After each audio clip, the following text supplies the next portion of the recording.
Well, to quote the movie Forrest Gump, the GMC is like a box of chocolates. You never know what you're going to get.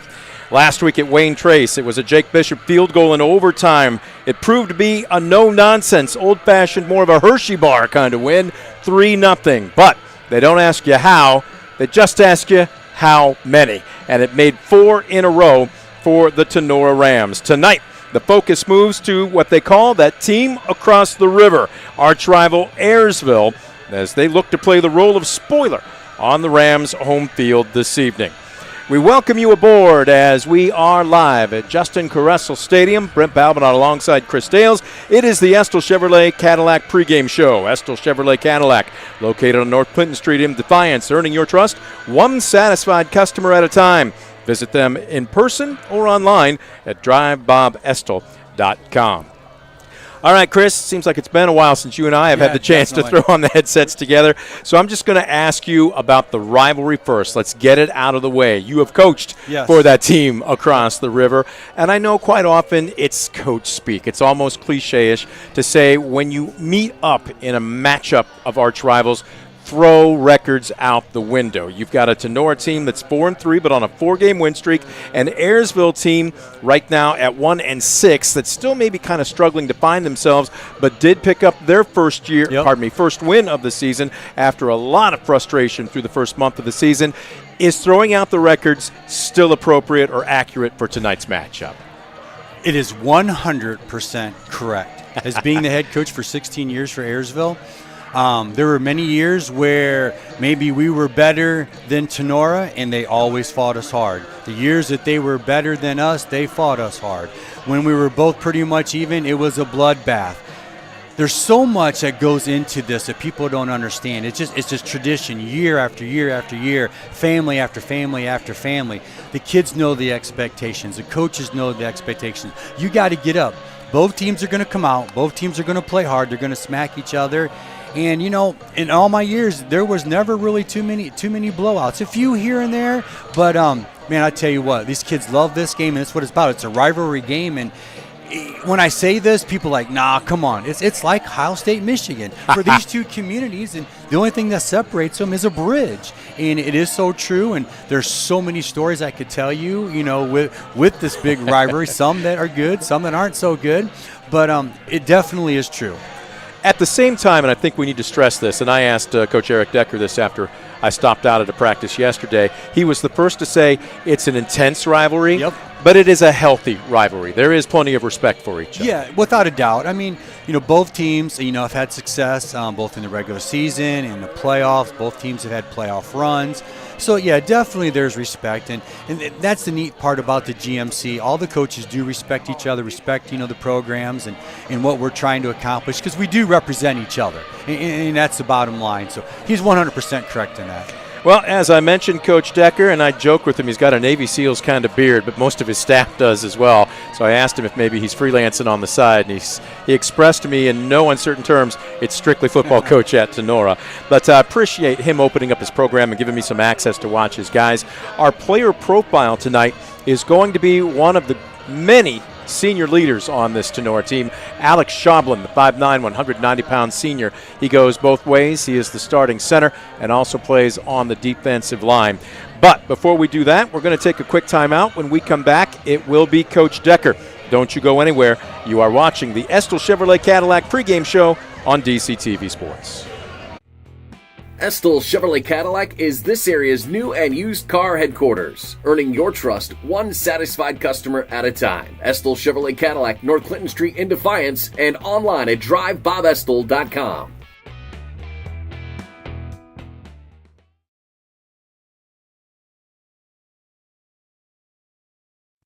Welcome back. The Estill Chevrolet Cadillac pregame show continues. I'm thinking of the old phrase, to paraphrase Forrest Gump. The GMC is like a box of chocolates. You're never quite sure what you're going to get. They've won some shootouts. Last week, it was all defense. As a matter of fact, the field goal in overtime was just basically a plain Hershey bar, but it was good enough to keep them unbeaten in conference play as Tinora welcomes what they call that team across the river for a big matchup here this evening. Brett Balbinot saying thank you for joining us. Coach Decker joining us right now at the tail end of a good practice, a little bit longer than usual. Coach, before we preview, let's recap. You okay with that? Yes, sir. I want you to rewind from last year into this year. Tremendous job. Foundation being laid one brick at a time. Talk about what you were preparing for, what you were preparing your guys for coming in off the tail end of last year's successful season. Losing in the playoffs last year, the last week, it left a bitter taste in the kids' mouth. And the seniors coming back knew they wanted to avenge that. And the only way to do it was to go through, have a shot at winning the GMC title again and getting themselves a playoff berth. They put a lot of time this winter and summer into the weight room and conditioning. With it being the second full year, we got to completely redo our lifting and conditioning program, and the kids just dominated in there, put on a lot of good weight, added a lot of strength, picked up some speed on the track. And with OSHA giving us extra days for 7-on-7, the kid got to go out and pretty much had the entire passing offense in before the 4th of July, which just put us ahead for the end of the summer. Another day to practice is another day to improve.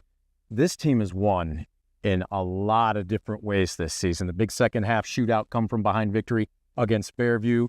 Then compare that last week to defense wins the game. Guess let me ask you this. What did this team learn about itself? Anything new after last week? Our non-conference schedule is as tough as you can get in Northwest Ohio. And the kids know they got to go in, they got to battle week in and week out. And the game's never over till the clock hits 0. And they really believe that. They fight hard. They're never out of a game. And that's just the mentality we try and preach to them. We practice situational get things that only happen in a game at practice. That way, when it comes to game time, it's second nature. They know what's going on. They're a good group of kids and I like to work hard. You're almost like a scientist in the laboratory. I want to ask you about a significant change. I'm sure you know where I'm going with this. Came about 3 weeks ago. You moved Dom from quarterback to kind of a hybrid position, but basically a wide out. Break down the decision-making behind that, and I'm assuming you're probably pleased with the results so far. It's not something that we wanted to do. It was never in the plans to do that. Things happened. We had a couple people, kids just not ready to perform at the varsity level, which is no fault of their own. Just sometimes they're not ready. Dom was a 2-year starter, and all intentions of riding him as far as we could go. We had a need where we needed another playmaker, and we're lucky that we had Owen right behind Dom, who's got just as good an arm talent as Dom. So it kind of made the decision a little bit easier for us. At the end of the day, it was my decision. It came down to it, and I'm the one who had to do it and make the call. But, Dom's first carry at running back the next week, he took 30 yards to the house and showed everybody what kind of athlete he really is. What kind of genius the coach is. Yeah. Going 4-0, it makes the decision look really easy. But on the other foot, if we lost those 2 games, it could look the complete opposite. So, the kids came in, they rallied behind Owen, they kept Dom's spirits up, and we just kept pushing through.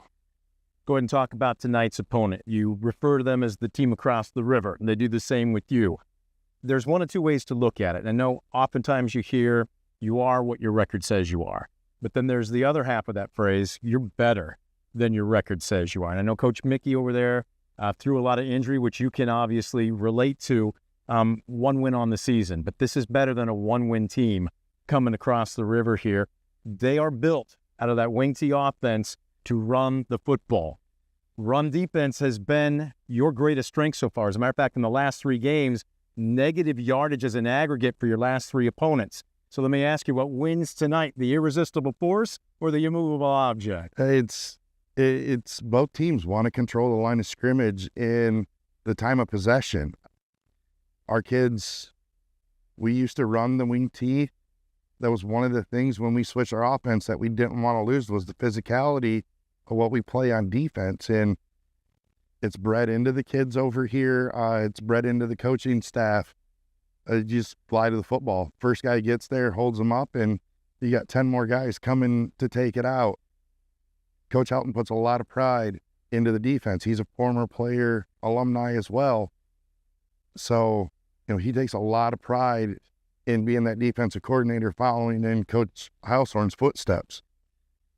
I know 1-6 comes in. I know it's the rivalry, and you always say this, and sometimes it sounds cliche-ish, but you really do throw the records out in this game, right? You don't need to make any fiery pregames. No, we've said it, and I've said it in multiple interviews. This is the 1 week a year that you don't need any extra hoopla. You don't need any more good boys, pats on the butts to get them up and ready for this game.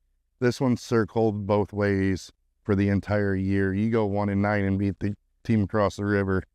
Something went right. So, they're going to come over. They're going to give us everything they have, and we're going to give them everything we got. And at the end of the day, when the clock hits 0, hopefully the good guys come out on top. Nothing left to do but tee this one up and get after it. Coach, appreciate your access to the program. Appreciate you joining us. Best of luck to you. Yes, sir. Coach Decker joining us. We're going to take a quick time out. We are back with more of the Estill Chevrolet Cadillac pregame show. You're watching DCTV Sports. Estill Chevrolet Cadillac is this area's new and used car headquarters, earning your trust one satisfied customer at a time. Estill Chevrolet Cadillac, North Clinton Street in Defiance, and online at drivebobestill.com.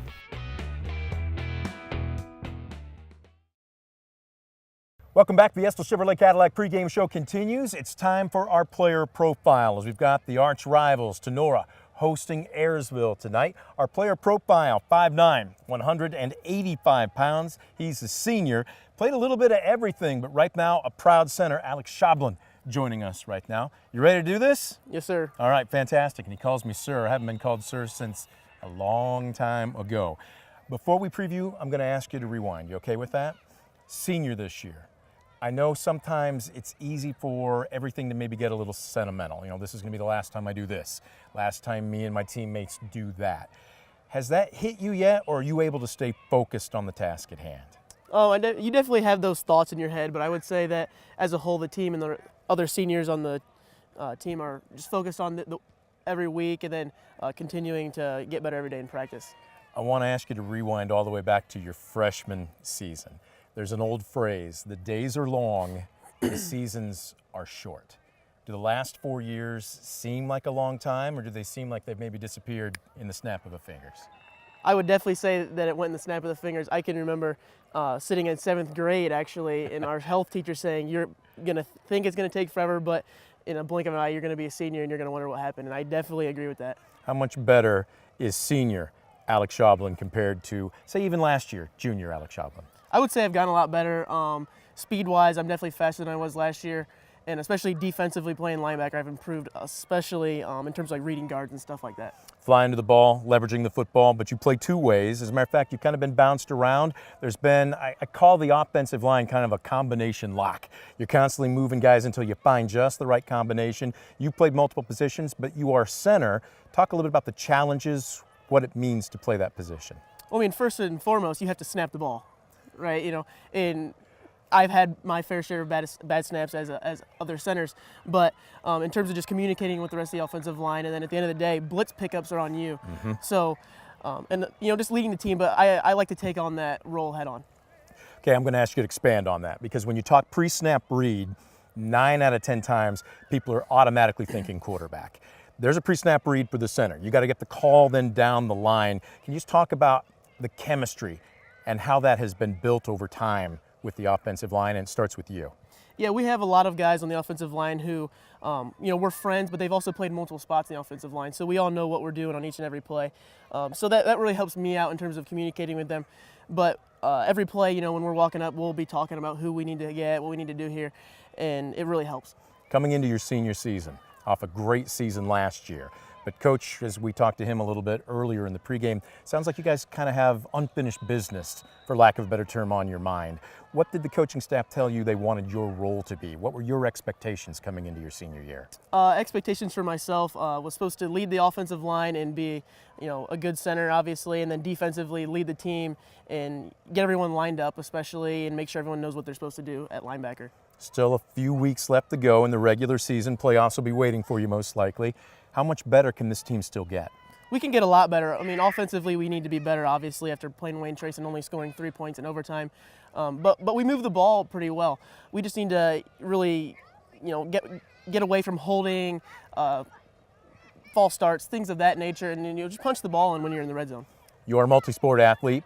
From the fall to the spring, you play baseball. Yes, sir. Are you interested in playing either sport at the next level once you graduate? Yeah, baseball specifically, but I'd be open to all opportunities. We're not going to graduate you just yet. He'll be styling in the cap and gown here in a few more months. Senior season isn't going to go away just like that. Let's talk a little bit about the classroom. The term is student athlete. You have to crack a book to stay eligible to stay in the uniform. What's the GPA for you? 4.0. 4.0, and I'm guessing you go off a 4.0 scale Yes. at Tinora. So am I talking to the class valedictorian right now? In the running, but I don't want to call anything out right now. Okay, just the same, got to crack the books, you got practice, time management is important. Walk us through what's a typical day for you. So for myself, I'm, along with going to high school classes, I'm actually a full-time student at Northwest State. So I don't go into school until 1:45 for AP Calculus. So in the morning I wake up and do college classes that range from financial accounting to business communication, stuff like that. Okay, you lost me at calculus. This guy sounds like a math wizard here. That was not my forte. It never has been. So let's flash forward a little bit. Let's say I come back in another 10, 15 years and we do another interview. What's your dream job? What's Alex Schoblin going to be doing? I'd like to get into business executive and leadership roles such as CFO, COO, things of that nature. Okay. Do you see yourself staying involved in football or maybe baseball, sports in some way, shape, or form? Maybe. I'd like to coach, but with the job that I'd like to have, I just don't know time-wise if it would make sense. Well, we're not going to graduate you or promote you just yet. Yes, sir. Right now, most important thing is beat that team across the river. Of Is that a way course. to put it? Yep. Good luck to you, not just tonight, but the rest of the way. Awesome. Thank you. Alex Schoblin is our player profile. Don't you go anywhere. We're going to have starting lineups when we come back. You're watching the Estill Chevrolet Cadillac pregame show on DCTV Sports.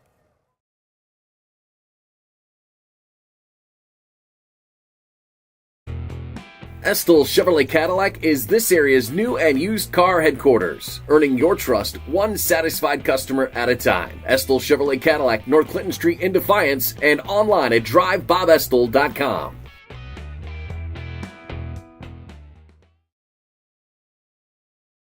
Visit Mark Moats Ford and check out some of the best new Ford models. Mark Moats Ford has been serving the Defiance community since 1916. Visit them today, County Road 424 in Defiance, and online at markmoatsford.com.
Well, we welcome you back to Justin Kurself Stadium. Brent Balbinot alongside Chris Stales as the Bob Estill Chevrolet Cadillac pregame show continues. Estill Chevrolet Cadillac on North Clinton Street in Defiance, or check out their selection online at drivebobestill.com. They've got some honorees that we're seeing taking place here as the Tinora Marching Band is out on the field. Right now, it is time for our Keys to the Game, brought to you by Northwest State Community College. Your key to great career opportunities begins with a great education at Northwest State. Visit northweststate.edu or give them a call at 419-267-1320 today. All right, Coach, break them down for us. Let's start. Looks like you're going to start with Ayersville. What do they need to do to pull off the upset and pick up win number 2? Well, first thing they got to do is, I think it starts on the defensive end. They got to be able to stop Tenora's dual threat, both throwing the ball and also running the ball. You know, I saw them versus Fairview, and the second half they were lights out. They were mixing it up. Owen Farrell came out, and he was just slinging the ball all over the field. They were mixing in the run really well, and I think that they're very balanced. So, you know, I don't know if Ayersville can just key on one thing. So they got to stay real balanced, and they got to be able to stop that dual threat. That's the first thing. The second thing is, I'm going to go into the third phase that not a lot of people talk about, and that is special teams and, more importantly, field position. I'm going to give the edge to Tinora because they have an outstanding kicker. But the thing is, you got to be able to field the ball. You got to be able to field the punts. You got to be able to field the kickoffs. Take yourself, you know, and not be in that red zone area. Try to get out of that, and you want to have good field position. So that's what I'm going to start off with Ayersville. Tinora, defensively, they got to stop Ayersville's run game. A couple weeks ago, they've kind of shifted their whole entire offense. They went to a double tight wing T style offense, and I don't know how many times Ayersville will throw the ball. They might throw it none. They might throw it 3. They might throw it, I don't know, maybe 5 or 10. I don't know. I know it's going to be a low number. So obviously Tenora's got to stop Ayersville's running game. And then, of course, you know, I think the key factor in this game for both squads is who's going to win the battle up front, you know, physicality. This game has always been known for its physicalness, and whoever wins the trenches, I think, is going to come out on top. So there you go. We expect a physical game, and what's the old phrase? It's not always the size of the dog in the fight, but the fight in the dog. It's not that. And you've got a few guys on both rosters that will check in at over 200, over 220 pounds. But for the most part, you're talking players here, even in the trenches, tackles that are maybe 180 or 190 pounds. So they're going to have to keep good pad level, keep those legs moving, and just plain get into each other, right? Yeah, definitely. And, you know, Tenora's had, in my opinion, the strongest non-league schedule, and those kids have had to learn how to play physical, you know, with the Liberty Centers, the Odd Seagulls, you know, and the Archbolds. Those are physical type teams, and Ayersville's got it. They got to equal that tonight, and if they want to be a part of this. It is a little bit cooler. The breeze is picking up. I was on the turf a little bit earlier, and it was not greasy, but as quite often when the temperature drops, the dew starts to form. Let's check in with the sidelines report here with Josh Bush and get a field conditions report. What's it like down there, Josh? Well, it's actually a really nice evening here tonight. It is cooling off just a little bit. I'm not sensing any of the dew right now, but, you know, as the temperature continues to drop, we'll see how that goes. But you guys are talking rivalry. I think this is one of my favorite rivalries around. 49th meeting between these two teams, which Ayersville leads at 25-22-1. But Tinora has had some success of late, 6 of the last 7, and they are 18-5 since 2000. So we're in for a good one here tonight in this river rivalry. Thank you, Josh. We'll see if history continues or if it gets upended here. As we get set for the playing of our national anthem, it is brought to you by the Defiance County Veterans Office, proud to support local veterans and their families to connect them with resources available.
And the national anthem, nicely done by the Tinora Marching Band, and it's brought to you by the Defiance County Veterans Office, proud to support local veterans and their families, connecting them with the resources they need. Time now for a look at your starting lineups, brought to you by Baker Schindler Company, proudly serving the area with the highest quality contracting services for nearly 100 years. Baker Schindler Company of Defiance and Paulding, baker-schindler.com. Ayersville won the toss and elected to receive. So Coach Mickey wants to get that wing T, high-powered offense onto the field immediately. So let's give you the offense for the Pilots. From left to right, and they're going to go with double tight ends. They are mixing it up, as Coach talked about. Ryan Johnson, a 6 foot, 185-pound junior on the left side. Brady Thomas will be your left tackle at 5'11", 240. He's a junior. At left guard, Jaden Campos, a 5'9", 170-pound freshman. Ben Muehlman has been the anchor in the middle, and he'll be playing both ways tonight. The 5'9", 215-pound sophomore will be at center. Hayden McConnell, 5'7", 200 pounds, a senior at right guard. And Caden Booher flips from left tackle to right tackle. He's 6'4", 270 and a junior. Your second tight end will be Eli Berner, 5'11", 205 pounds and a junior. At quarterback, Alex Sigler. The freshman will get the starting nod, but again, Zartman and Sigler have been rotating quite a bit this season. Sigler, 5'7", 140. He's completed 8 passes and 21 attempts for 48 yards, no touchdowns, and an interception. He's got 32 carries for 6 yards and 1 touchdown. Then it's thunder and lightning in the backfield. Garrett McConnell, 30 carries, 114 yards, and a couple of touchdowns. The 5'8", 180-pound sophomore. And then the battering ram. Torin Knieven, 5'10", 200 pounds, and the senior, 150 carries for 629 yards, 3 touchdowns. He's averaging just an eyelash under 90 yards per game. At your lone split end or wideout, it will be Tucker Sproul, 5'10", $170, and a sophomore. Look, Coach, we've talked about this before. This is an Ayersville offense that is built to wear you down and grind you down. They are not built for the big play unless you happen to have a big A gap or B gap that you can drive a Mack truck through, which means you and I could find some eligibility and make it through. Otherwise, it's bang out yards. It's 3 yards in a cloud of dust. It's wear you down. It is not an offense that's designed to play from behind by probably more than one score, but when it functions, when it's on, it is awfully tough. Without a doubt. And another big factor in that is it eats up a lot of time, too. You're not going to see them, throw the ball a whole lot. And they're, like you said, they're going to grind it. And if they can put together some long drives and eat up, 5, 6, 7 minutes, that keeps the ball out of Tenora's hands. And that's exactly what you want to do. And I'm sure that's a part of Coach Mickey's game plan is let's grind this thing out and let's kill some time. Killing some time as we are sharing the visitors' press box with the Ayersville crew. Tell you what, having been out at some of their practices, just kind of being a fly on a wall, the conversations have been very interesting because what I watch is who leads when the coaches aren't talking. And it's the usual suspects. But I look at guys, again, like Torin Knieven, obviously Loden Clark, who really will hit in practice as well, really challenging his teammates. Speaking of hitters, let's take a look at the Tinora defense, and their ends are nothing short of impressive. Alex Homeyer at 6 foot, just $160 and a senior, 40 tackles, 9 sacks. Now, he's not just a power rusher, he's also a speed rusher. But on the other end, Cooper Farrell, 5'10 and $165, 15 tackles and 2 sacks. And then in the middle, Carter Radzik, 5'11", 245 and a sophomore, 21 tackles with a sack to his credit. And Hunter Bosselman, 43 tackles, 7 for a loss. We'll set the rest of the defense after this as the kickoff about to take place here is Jacob Bishop, one of the best in the area. High and over-end kick. It will hold up, and it is brought down out past the 10, the 15, the 20, trying to get a number on the young man as he's corralled out at about the 25-yard line, and it's Sprout. Tucker. Yep. Good field position for Ayersville to start off with on the 25-yard line, middle of the field. So 1st and 10 from their own 25, the Pilots with good field position to open up the ball game. And right now taking a look at it, I was going to see how much that Tinora was going to stack the box. Pretty standard here. You've got, looks like maybe cover 3. 5-2. Yep. 5-2 cover 4 was what it looked like. They had 4 DBs. They're running a little play action there. It looked like a crossbuck, and maybe a gain of 1 on the play. Now, again, 3 doesn't sound like a lot, but when you stack 3 on top of 3 on top of 3, that's what this Ayersville offense is predicated for. But now you're looking at 2nd and long. Yeah, Ayersville came out in double tight T backfield. Like you said, looked like a little bit, maybe an inside trap, crossbuck action, the same formation, double tight T. So here we go on 2nd and 9, under center. Handoff will go to Sproul. They tried again, a little misdirection, but that time gap filled up nicely by Tinora. And that was number 9, linebacker Trenton DeLarber, and that's going to bring up 3rd and long. Yeah, this is what Ayersville doesn't want to be in, is 3rd and 10. They tried, we call it the crossbuck action is what it was, and they pulled a backside guard and tried to get off tackle, and Tinora was waiting on it, just sitting right there.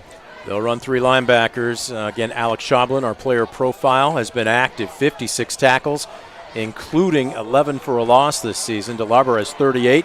And in the middle, Josh Lieb with 22 on 3rd and long. Up the middle, and again, not much, trying to bounce out just inside the near hash mark. A pickup of maybe 3. That's going to bring up 4th down. That was Tucker Sproul, and that was what we call the wing counter. They fake it to the right side, and they countered back away from the wing. Good, safe call on 3rd down. See what they can do here as far as a punt situation in Ayersville. Dominic Graziani, Mr. All-Around, standing back at his own 35. He's on the near hash. DeLarber just inside the far hash. Don't be surprised if they kick it away from him. They're going to run a fake to the up back, and is that McConnell as he works his way out past the 30? He's going to be a couple yards shy. Nope, check that. That was Knieven. So a little riverboat gambler and Coach Mickey early on, and they'll turn it over on downs, and now Tinora with excellent field position. Yeah, that's a tough call on Coach's part there, but let's see what the defense can hold up here with Tinora and see what they come out with. Well, and I talked to Coach Mickey. Granted, this was about 3 weeks ago at the Fairview game, but he said we need to steal anywhere from 2 to 3 possessions in any game. He rolled the dice there, but came up just a bit shy. So now Owen Farrell, the 5'10", 135-pound sophomore. Empty backfield, fires to the near side. Graziani's got it, makes a man miss, carries another with him down shy of the 20-yard line, but that'll be a pickup of about 12, maybe 13 yards. Tinora went quads to the wide side, and they put him to the short side, singled up on one defender, and that was a pretty easy read for Farrell. They're going to spot him at the 21, so make it 1st down and 10. Trenton DeLarber normally would be a running back, but right now they're running with an empty backfield, quads to the far side. Graziani, lone man to the near side. It's a timing pattern down the near sideline. He focuses. Did he come down with it? No, they're going to say he was out of bounds. Just a simple streak route, and he did get behind the Ayersville defender. If he would have threw the ball a little bit more to the inside, we might have had 6 points there. Graziani was the quarterback through the first month of this season. If you missed our pregame interview with Coach Becker, he had to make a decision. How do I get my 11 best athletes on the field at the same time? And he said, Graziani said, Coach, wherever you need me. So now he's a wideout as they brought the sophomore Farrell in. But you got Shopley, you've got Bishop, you've got DeLarber. Any one of these guys, all great athletes, as they're going to pitch it. Trying to turn the far corner and feathered out and going nowhere. Cooper Raplogle just simply didn't have a chance. Tinora tried a little toss sweep to the wide side of the field, and Ayersville defended it really well, putting them 3rd and looks like 15. Let me ask you this, because normally I'd say is it 4 down territory, but if you pick up even 5 or 6 here, again with a kicker the like of Jacob Bishops, who's pretty much given inside the 40, I don't want to say, are you playing for a field goal here? You're just playing for positive yardage. I would go for positive yardage. You do have an extra weapon there, and we'll see what they do right here. Farrell straight drop. They're bringing a blitz. He's flushed out of the pocket, fires underneath, and in and out of the hands of Graziani. Oh, and he can't believe it. That would have picked up probably about what they lost, about a good 10 yards. And the normally sure-handed Graziani drops the football. It's 4th down, and now it's decision time. Is this 4 downs, or do you bring out the field goal unit? And it looks like they're keeping the offense on the field. Interesting call here. No, they're gonna kick it. Nope, they're bringing him out. So here is Bishop. He is. This is a live ball, too. Yep. Ayersville doesn't have anybody back. He's 4 out of 10 in field goal attempts this season. This will be a 44-yarder. Kick is up. It's got plenty of leg, and it is no good. Pushed it just wide right. And Ayersville, number 1, gambles on the fake punt, and they draw a huge break here with the field goal going wide right. And we stay scoreless at the 8:36 mark in the first quarter. Good defensive stand by Ayersville. Threw a lot of adversity to them there, and they did a nice job with being backed up. 8:36, first quarter. Checking to see where Josh Bush is down on the sidelines. Josh, will come to you after this snap of the football, but you had an eagle-eye view on that. It had plenty of leg, but it looked like it was wide right. Curious how much. As 1st and 10, Sigler. Boy, they're trying to run in between the tackles right now and establish their bread and butter, but the going is tough. Let's go down to the sidelines and check in with Josh Bush. Josh, plenty of leg on that. How far was it wide? Can you tell? It was wide by, well, actually hit the camera for the team camera down there in the end zone. So it actually hit the base of the tripod there. Okay. So 2nd down and 7 from the 23. Pickup of 3, and this is what Ayersville wants to do. 3 yards and a cloud of dust. Sigler under center. Triple house backfield. Barking out the signals. And this call will go to Knieven, who hurdles a man. Went through the A-gap and looked like for a second he might have had daylight, Coach. But again, nice job by the linebackers to really leverage the football. Tinora went to what we call a double eagle look. They covered both the center and both guards, and there was a natural off-tackle hole, and that's what we saw right here. And Tinora closed real well, good tackling. So here we go, 3rd down and 5. We'll call it 5. Normally you would think passing down here, but at the same time, Ayersville's offense is built to power run the football. Sigler barking out the signals. It's going to hand it off. This one's going to go to Sproul. Hurdles a man. 2nd level out to the 30, and it's close. Waiting to see if they're going to move the chains. They're moving them. Yes, they will. 1st down for the Pilots. Their first of the evening. Got just what they needed. Yeah, nice job. Nice cross-buck action with Tucker. They ran that play to the other side in the first series. Now they ran it to that side, and a good execution by Ayersville. Ball rests just inside the near hash. We're under 7 minutes here in the first quarter. Still a scoreless game. Sigler under center. In between the tackles, and there's absolutely no daylight for Knieven whatsoever. As a matter of fact, looks like he might have lost a yard. Yeah, Ayersville tried just a simple isolation play on the left side, and Tinora was waiting for him right there. Definitely filled the A and B gap really well. We talked about these linebackers for Tinora. They are active. Yeah, they're very good. This might be a good time for a little play action. We'll see what Ayersville does here on 2nd down and long. Muehlman hustles up to the line of scrimmage on 2nd down and 11. Again, 2 tight ends.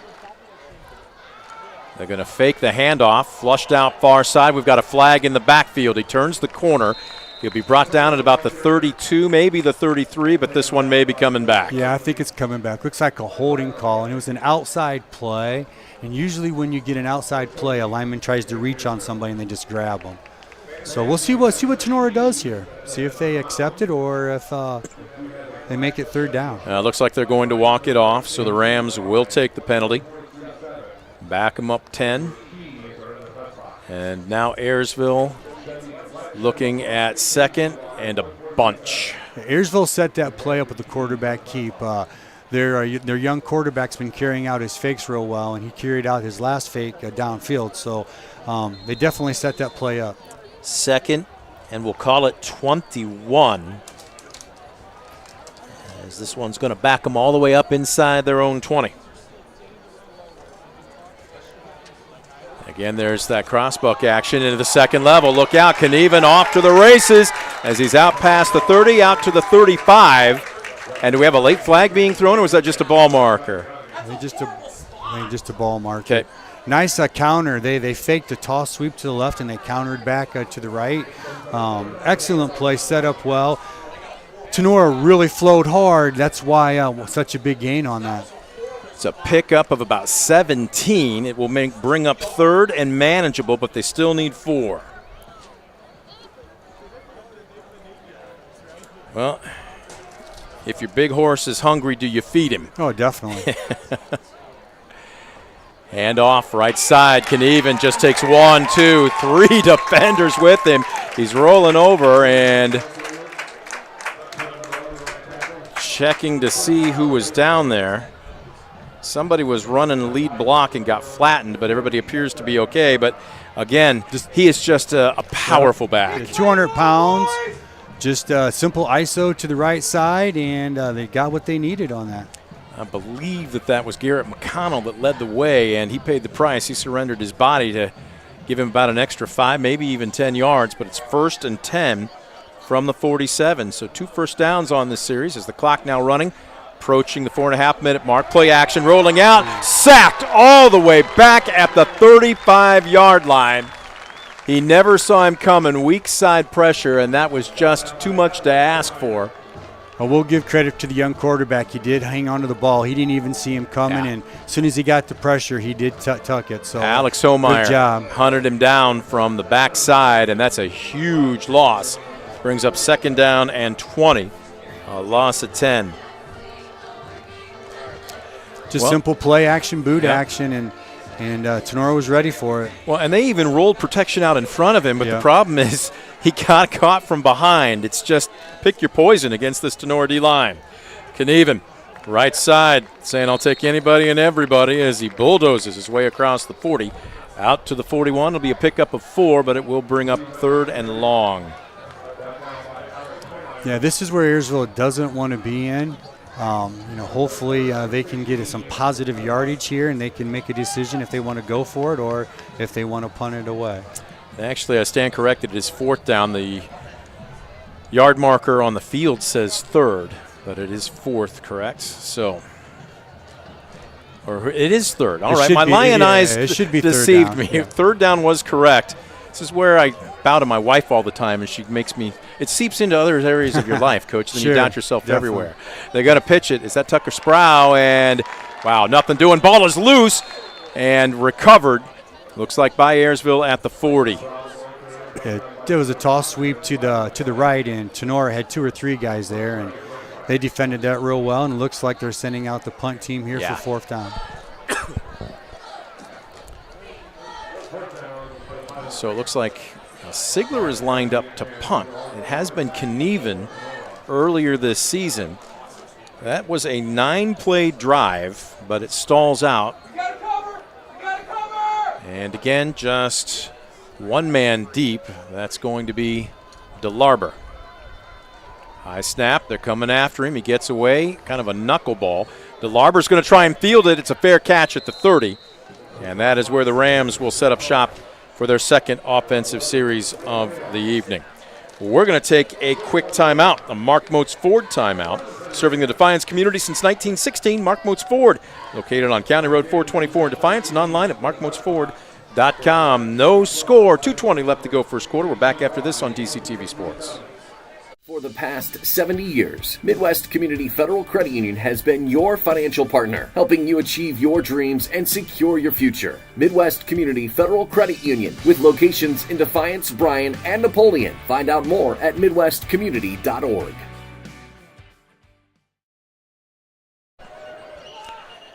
Back at Tinora, 1st and 10 from their own 31-yard line, 2nd offensive series. Torin Knieven doesn't just carry the football, he carries football carriers. He was coming downhill and stood the running back up. We'll wait and see where forward progress is spotted here, but that is moving with a purpose. Yeah, that was an excellent play on Ayersville's defense, and they read that really well and filled the holes really well and put Tinora 2nd. Looks like 11. Yeah, going to call it a loss of 1 on the play, so make it 2nd down and 11. Owen Farrell has 1 back. That's Cooper Replogle with him. Twins near side, Twins far side. They'll send Graziani in motion to the near side. Flag, it's a jet sweep. We'll see if this one stands as he tiptoes his way down the near sideline. Nice cutback out past the 35 to the 40. But again, this one may be coming back. Yeah, it might have been having illegal motion. That's what it looks like, or an illegal shift. So what happens there? Because if you've got everybody set, understanding what their run fit is that on the man in motion then? Was he covered potentially? Unless, well, it was a jet sweep unless they saw him going forward. But I think it was one of the outside receivers that moved is what it looked like. And that will negate a nifty gain by Graziani. Yeah. Picked up about 15. Instead, they'll mark it off the other way. Those penalties really hurt, especially after a good play like that. And all the outside receivers got to do is just watch the ball. So that'll back them up to the 25. Kind of a battle of attrition so far in the early going for both teams. Definitely. Bogle in the backfield, two-step drop. Farrell swings it out to the near side, just trying to give his athletes the ball in space. But again, nice job on the coverage here. Ayersville went to what we call a joker defense. They were all standing up and moving around, trying to make it difficult for the Tinora offensive linemen to know their assignments. So that's a good call by Coach Mickey and his staff.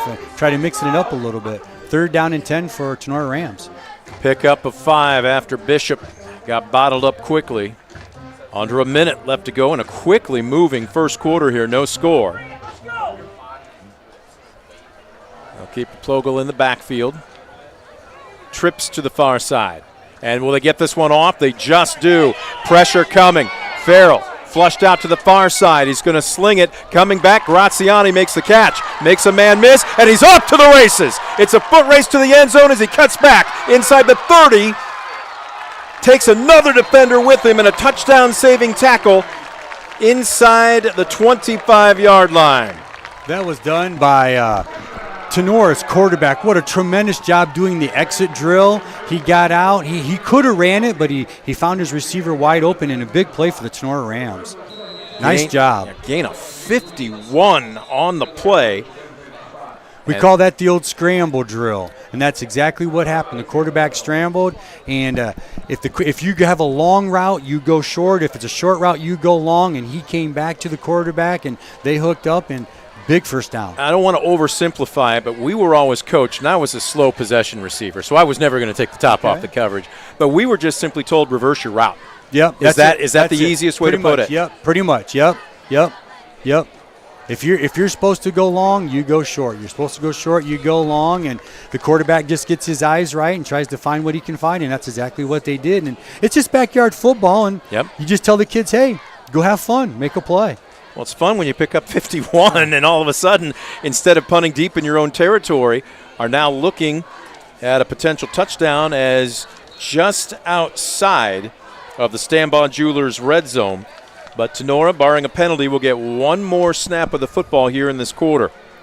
Yeah, and like we talked, in the pregame, there might not be many possessions. This is Tenora's only second possession, in the first quarter, and you got to make the most of them. Well, Ayersville did a good job on their last possession, grinding it out, 9 plays, and took off over 5 minutes. The problem was a couple of key mistakes, a penalty here, a bad botched play there, and they had to surrender the football. But right now, it's Tinora with that high-octane, quick strike offense, looking to get on the scoreboard first. Farrell, two-step drop, slings it underneath. It's tipped and intercepted. Picked off down the near sideline, and whoa, a little bit of a late love tap, but everybody appears to be okay. Turn around, young man. That is number 3, Ryan Mag, with the interception, and the drive snuffed out with 4 seconds left to go. Nice job by Ayersville keeping all of Tenora's receivers in front of them. And that just basically is the tip drill, and it went up, and Ryan was playing safety and found it right in his hands and was able to haul it in. And good job on our Ayersville's secondary. Great job. So with 4 ticks left to go in the quarter, 1st and 10 from their own 29. Again, full house backfield. Hands off. And that's going to do it for the quarter. I believe that was McConnell. Just a simple, trap play by the offset back, and 2 good yards. That brings us to the end of the first quarter. Time for a Mark Motes Ford timeout. Serving the Defiance community since 1916, Mark Motes Ford on County Road 424 in Defiance, or online at markmotesford.com. DCTV.com. No score in a defensive-oriented ball game. Those teams across the river, take your pick. Scoreless after one. We're back with more on DCTV Sports.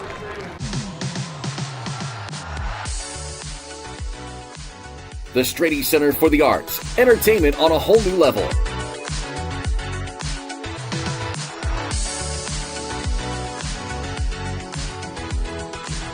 The Strady Center for the Arts presents a full lineup of culture and entertainment right here in our community. Check out the full lineup and purchase your tickets today at defiancearts.org. You liking it?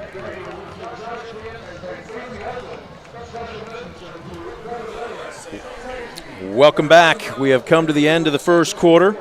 We got a special red letter guest. Care to mention the family ties that you brought with you tonight? Yeah, my son Dawson's up here with us helping him out, and he just got back in from Paris, France on Wednesday, and he's glad to be back in the States. And he had a great, wonderful season in the ELF this past year, and we're glad to have him up here. I joke with him because he's got the locks. He's got the Euro look going. He's got the hair going a little bit longer, and I'm assuming if he were a bachelor, he'd be doing quite well with the Parisian ladies, right? The ring is hidden underneath your wrist brace. Yes, they're going to go ahead and run it first play of the second quarter on 2nd and 9. You going to make a change there, bud? Okay, yeah, he's going to add that. You can write and I'll talk at the same time. Unofficial stats, again, Knieven, the leader on the ground for the Pilots. He had 7 carries for 15 yards. That's basically the offense for Ayersville in the first quarter. On the flip side, no surprises. Farrell in that aerial attack, he went to the air 6 times. Looked like he had 4 completions. Graziani, no surprise, 2 hauls for 53 yards, 51 coming on one of those. But again, that interception snuffed out the drive, and Ayersville looking to get back to what they do best, and that's ground and pound. As again, a little bit of cross action and into the second level. And there's where, again, if you can get one D lineman half a step out of place, it's amazing what he can do with a little bit of daylight. What Ayersville is having success with is they're having success with the counter play, and that's exactly what it was. That was the counter right there that they were able to get the big yardage on, and they're going for it on 4th down and 1. Why not? I don't want to say you're playing with house money, but you really are at this point, aren't you? You're 1-6. You're the highly favored opponent here. You are the underdog, and right now Ayersville is just making this a heavyweight bout, as it's going to be Sigler on the quarterback keeper, and good luck if you are a line judge. How are you going to spot this ball? Did he get enough? He didn't need a lot. It's going to be close. Well, Ayersville thinks they got it. Right now the chain gang is waiting for the official signal. Are they going to call him out to measure? Well, can you decide, gentlemen in stripes? They're going to call out the chain gang. Official timeout for a measurement. And here they come. What do you think? Yeah, it's too close to tell. I mean, it's tough. It's tough. I just wish the sideline judges, I wish they would have ran in a little bit faster to get a little bit better look. But it's going to be close. There's a lot of slack in that chain right now. Right now, I'm not sure if he got it, and he didn't. Ball. He did not get it by about the nose of the football.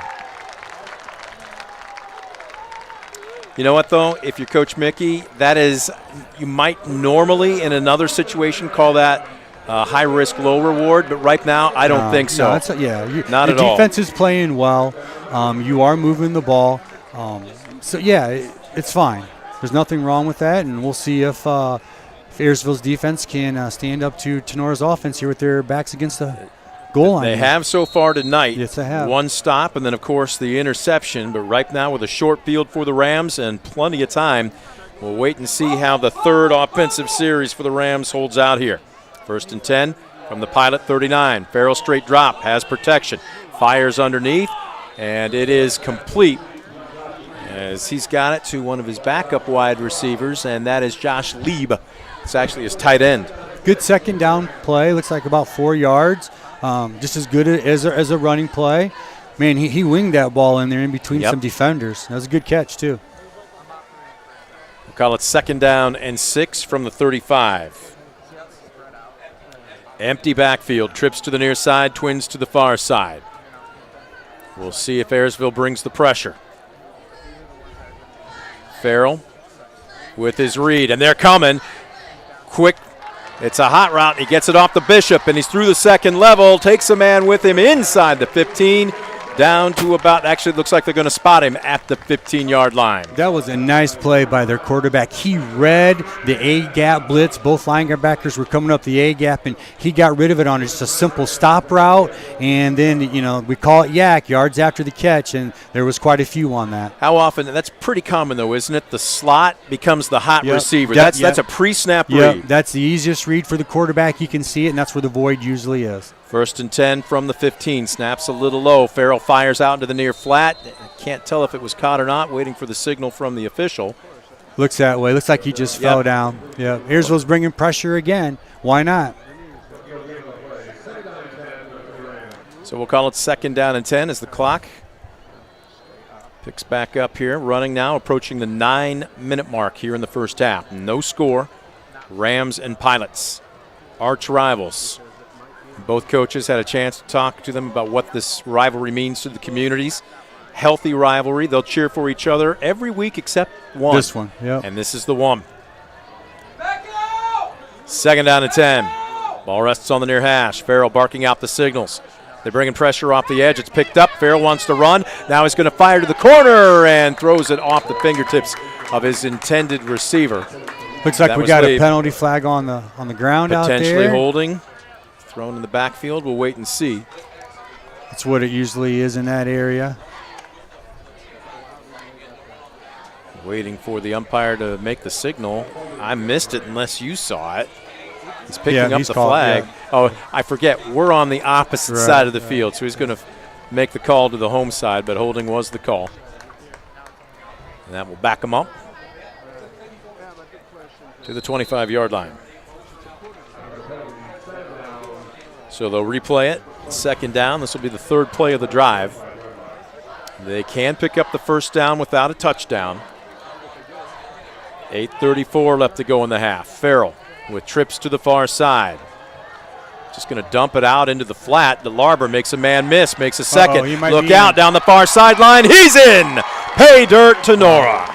Nice little bubble screen right there, and give Tinora credit for their blocking on the outside by their receivers. Did a nice job of getting into the Ayersville DBs and keeping their hands in, moving their feet, and DeLarber just found the hole, and down the sideline he went. Nice executed play by Tinora Rams. Well, so often we talk about receivers running routes, digging out safeties, but you got to block as well, that was just some very solid blocking by the Ram wide receivers. Very, very good job by the receivers. Bishop on to attempt the extra point. He puts it through, and at the 8:26 mark, Tinora draws first blood, 7-0. We'll take a Mark Moats Ford timeout. We are back with more right after this. You're watching DCTV Sports. Stanball Jewelers is your trusted source for diamonds, fine jewelry, watches, and gifts. Whether you're looking for a dazzling engagement ring, a timeless anniversary gift, or a present for someone special, Stanball Jewelers has something for every occasion. Visit us today and discover why we've been serving the community since 1948.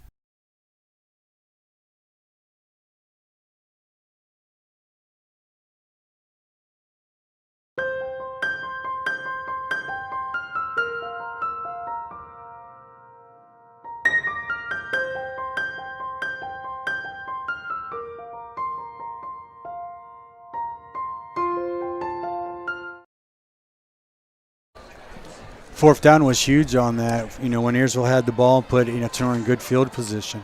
Back at Tinora, you hear Coach, and that's exactly it. A 3-play drive that started at the Ayersville 39 after they took over on possessions when Tinora held them on 4th and less than 1. But the big play after the holding penalty, a 25-yard screen reception to Larber. Got some great blocking downfield by his fellow teammates. I don't think he was touched as he scampered into the end zone. And at the 8:26 mark here in the second quarter, the Rams draw first blood, 7-0. Bishop to put a foot into it. Standing deep. And slipping and knees down. That turf may be getting just a little greasy for Tucker Sproul. And That's going to put the Pilots in a bit of a hole. Yeah, well, we know what the Pilots are going to do here, so we'll see if they can dig themselves out of this hole, and we'll see if Tinora stays disciplined and trying to hold the Pilots back deep. I think I've spotted Josh Bush as he's walking down the far sideline there. Josh, I'm keeping an eye on you to make sure you got a cameraman handy. We were talking about it as the temperatures start to get cooler. That turf gets maybe a little bit greasy. Can you tell, has there been a change in the turf conditions right now? There's a little bit of dew on the ground, but nothing too crazy yet. But we saw right there that little bit of a slip, and Pilots are pinned back deep. 1st and 10 from their own 3, and right now coming with everything but the kitchen sink. Tinora trying to make sure that this is a 3 and out. Graziani was there. Also, Owen Farrell. Check that, not Owen Farrell, but Mason McQuillan, one of their safeties. That was a nice hole by Ayersville. Just Tinora closed it really fast, and you can tell they practiced on tackling this week. They're tackling nice and low because he's a big, hard, strong back to bring down, and Ayersville looks like 2nd and 9. Going to spot it at about the 5-yard line.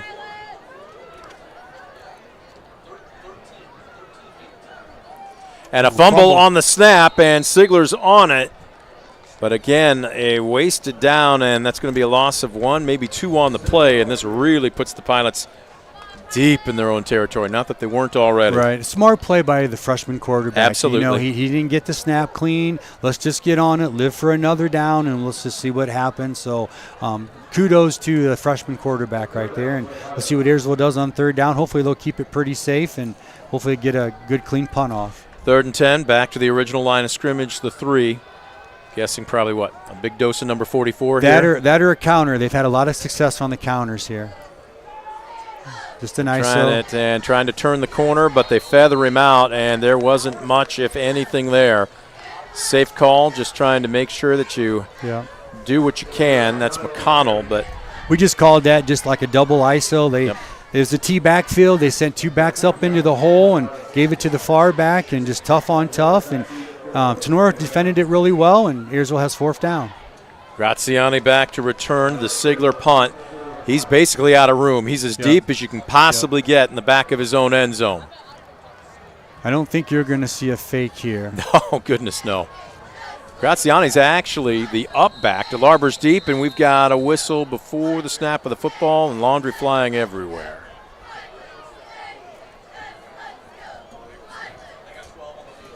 Do we have too many men on the field? Ooh, that would be a critical error by Tinora. Yes, it would.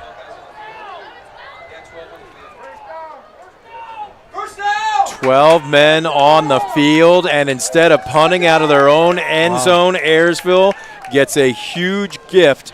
Mark off 10 and a 1st down for the Pilots. Yeah, the Tinora staff's got to see that, and they got to call a timeout on that situation, and obviously they weren't aware of it, and a big break for Ayersville. Let's have them take advantage of the situation.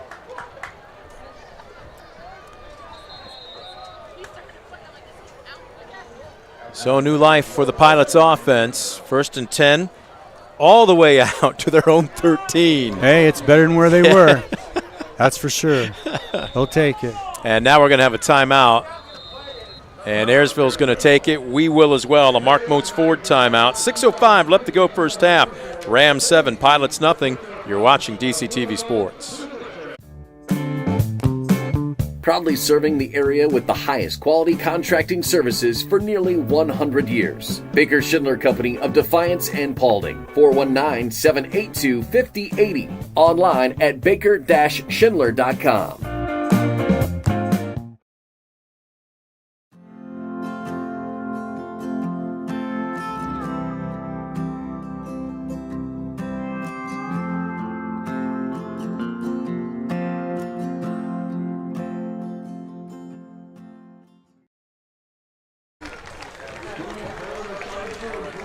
Back at Tinora. Boy, the wind just blew into our press box, and I don't know what they're grilling, but it smells fantastic. Does smell good.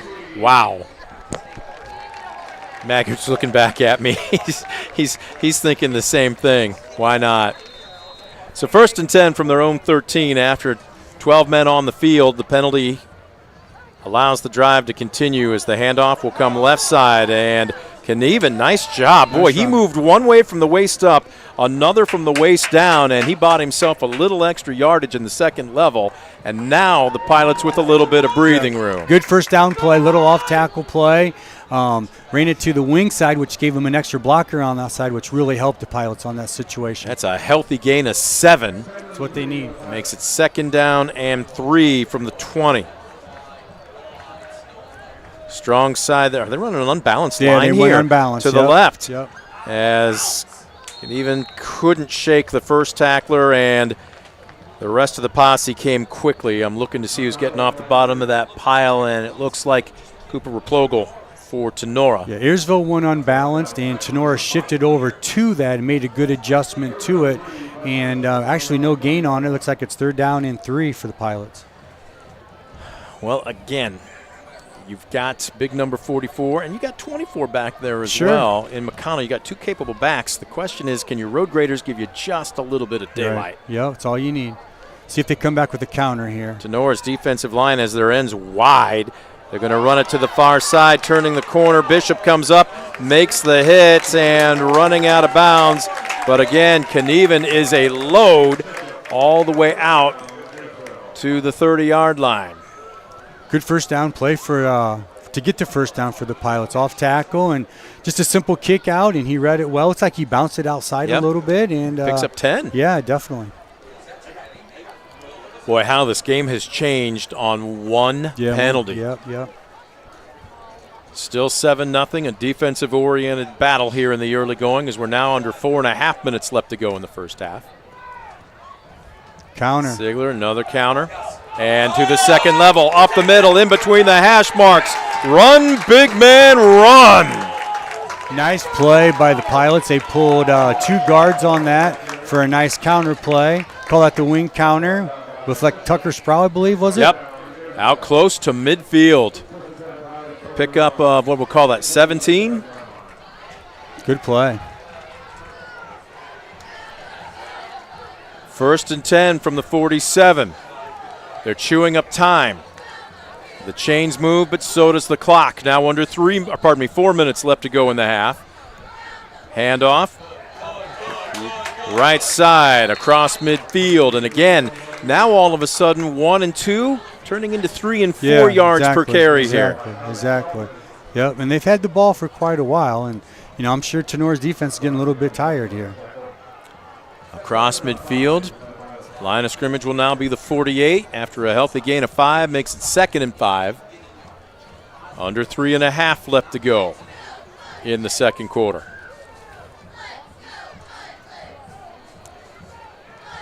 Running out of, again, the wing T here, and the handoff is going to go to Knieven off the left side. He got hit in the backfield. His legs got taken out from underneath him. And that was number 68, I believe, Carter Radzik, that just got enough of him to trip him up. Yeah, Ayersville went with the wing left there, and they ran just the outside ISO play, you know, with Knieven. And Tinora got really nice penetration on that to stop it. And we have 3rd down and 5, and this is a big 3rd down right here. Yeah. Well, again, you just need positive yards if you're Ayersville, and if you're Tinora, you're probably figuring this is 4-down territory anyway, right? Yeah, definitely so, yeah. So 3rd and 5 from the 48. Ziegler under center. Counter again. Daylight was just about a shoelace away for Tucker Sproul around the end, but instead that was just, is that Cooper Farrell? Yes, number 58 that made a tremendous tackle. Tell you what, if he doesn't, Sproul might still be running. Yeah. I think definitely Ayersville's starting to find their groove on off tackle and counter, and we'll see now if they maybe may sneak out a back off play action. We'll see. This will be the 11th play of the drive, Coach. Yeah, Ayersville's doing what they got to do. Yep. Chew up the clock and. Strong side to the right. Ziegler barking out the signals. He's going to a long count, and Tinora did not bite. And the Pilots will be forced to call a timeout. They tried to see if they might bite and give him a freebie. Yeah. And Tinora probably still going to hear about the 12 men on the field penalty. You're not going to give up two unforced penalties on the same drive. Good discipline by both teams. I've seen teams that want to do that, and the offense ends up jumping off sides. But both discipline on both teams by watching the football, and we'll see if Ayersville comes out and they punt it away or if they'll try to go for it. I was going to say, this is a special night for Tinora football, going back a decade from the 2014 team. Josh Bush has been doing some feverish research on that for us. He'll give us the details. I know they were a really good football team back then. They were much tough. so. They were big, they were physical, and, man, they had talent everywhere. Actually, while we're still going here, Josh, looks like he's got his mic handy. You don't need to be on cam to go ahead and give us a treasure trove of your information there, Josh. But a decade ago, I believe you were part of that night in some way, shape, or form, correct? Yeah, I was actually covering that on the radio at the time, and we made that tournament run, and they came all the way to the state Final Four, and made that trip down to Wapakoneta, where they fell short by 1 point to eventual state champion Minster. 4th and 4 from the 47. Handoff. Even off the side, backpedals his way down to the 40-yard line, and second effort moves the chains. So what Ayersville did was they went unbalanced to the wide side, and Tinora shifted to it, and then they came back and ran to the short side. So good execution there by Ayersville. They pick up 7 on the play. Now coming up on 90 seconds left to go in the half. I don't want to say you're running out of time, but it's a factor. It's definitely. Do you go to the air here? They might on first down right here. 1st and 10. Yep, boot. They're getting pressure off the edge and untouched. Ziegler is absolutely mauled. Alex Homeyer comes untouched and just blazes over the young freshman quarterback. Yeah, he's hurting right now. And, yep. He needs to just take a minute. He's limping to the sideline. Yep. And Coach, right now the clock's still running. Yeah, he might just want to just run a safe run play and regroup. You're only down 7 at half. You're in this game, and just be safe. The question there is who missed their assignment on the line, because he was untouched. Yeah, you know what? I don't even think they accounted for him, actually, because it was a play action, and I don't think there's anybody for him. Handoff up the gut, and not much there for McConnell. I will say this, and I mentioned it earlier, but Coach, Tinora runs their ends, both of them very wide. Yeah, they always have, and they put their better athletes at end and to allow them to be able to read, to be able to go after the quarterback, to be able to crush the off-tackle play. And for many, many years they've played their defensive ends that way, and they're very good at it. 7-0. It has been a defensive battle here at Tinora. You wouldn't expect it any other way in this arch rivalry. But right now, with 29 ticks left on the clock here in the first half, and 3rd and 16, back at the 46-yard line, do you have an ace up your sleeve if you're Coach Mickey? Maybe try to sneak your back out, something along those lines. But, you're in a situation where you only got 29 seconds, left in the game, and you just want to make sure you don't turn the ball over to Tinora and let them have a chance for 2 or 3 plays, because they got the capability of scoring in this short amount of time. Well, and again, this is a passing situation. Yeah. It's not like you can pull some play action or trickery, if you will, because right now, look how deep. Oh, yeah, definitely. The secondary is for Tinora on 3rd and 16. Yeah, they're just going to run a simple counter play. I believe that's Sproul They'll off the left side. Timeout again. That'll bring up 4th down. Radzik makes the tackle. And Tinora wants to burn a timeout with 19 seconds left to go in the first half.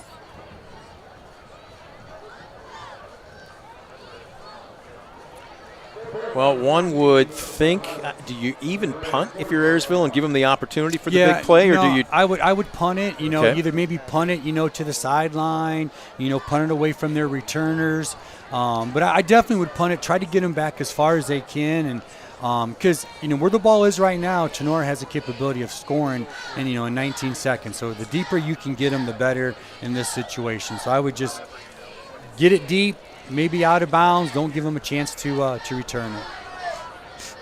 And remember, Ziegler took a shot just 2 snaps ago. Hopefully he's been able to clear the cobwebs. And he is coming back out to punt. Good job of hanging on to the ball, too. Very much so. I mean, he just got blindsided. Yeah.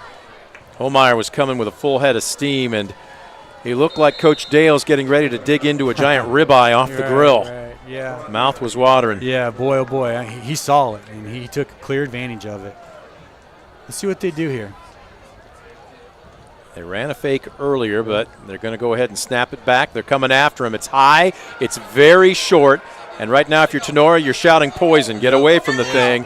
And Tinora actually downs it with 8 seconds left. They might have given an extra couple of seconds to Tinora to run one more play here. Yeah, they should have waited as long as they could. They should have surrounded it. And one of Tenora's players came up and was thinking about it, but made a good decision not to do it. And we'll see if they just take a knee and go into halftime and regroup, and we'll see what happens with 8 seconds left here. So Tinora will take it at their own 30, up 7-0. And right now, Ayersville looking like they're playing center, left, and right field, to use a Major League Baseball playoff analogy. They are deep. Tinora, Farrell barking out the signals. They will run a play. He'll step up. He's going to air it out. This is into triple coverage. Almost caught by Bishop. My goodness, he nearly made a spectacular catch in triple coverage. Ryan Magg, amongst others, was there to help break that one up. And get this, 1 second left on the clock. Well, one play left. Yeah, a nice play by Tinora. They ran what's called the post route over the middle of the field, and Ayersville was there. They defended it really well, but it did hit the receiver right in his hands. Yep. He should have caught it, but on to our next play. So we'll wait and see. Now, if you pick that up, if you're Tinora, that gives you an opportunity for a Hail Mary. This is going to be, well, we'll wait and see, because it's going to have to be the largest of Hail Marys. Yeah, definitely. And Ayersville playing even deeper than on the last snap. And this is just yards underneath. Bishop's got it, makes a man miss, and he laterals. The play's still going across midfield, and now the first half has come to an end. Good first half. Good play by Ayersville, keeping everything in front of them. And you think, with a short pass like that, they probably knew there might be a lateral coming, and they defended it really well. So just one touchdown between both teams here so far in this first half. Defense ruling the day. What we're going to do is take a Mark Moats Ford timeout. When we come back, it'll be our Midwest Community Federal Credit Union halftime show. Mark Moats Ford, serving the community since 1916, located on County Road 424 in Defiance, and online at markmoatsford.com. At the intermission, the battle, those teams across the river really pinning their ears back and getting after each other. Tinora 7, Ayersville nothing. We're back after this on DCTV Sports. Discover top-quality healthcare education at Northwest State. Our instructors have real-world experience, so they know how to prepare you for great career opportunities. Northwest State, where you'll get the top-quality healthcare education you need to succeed. Simplify your everyday banking with convenient account options and digital banking features that fit your unique lifestyle. Premier Bank, everyday banking solutions designed for you. Explore solutions today at yourpremierbank.com.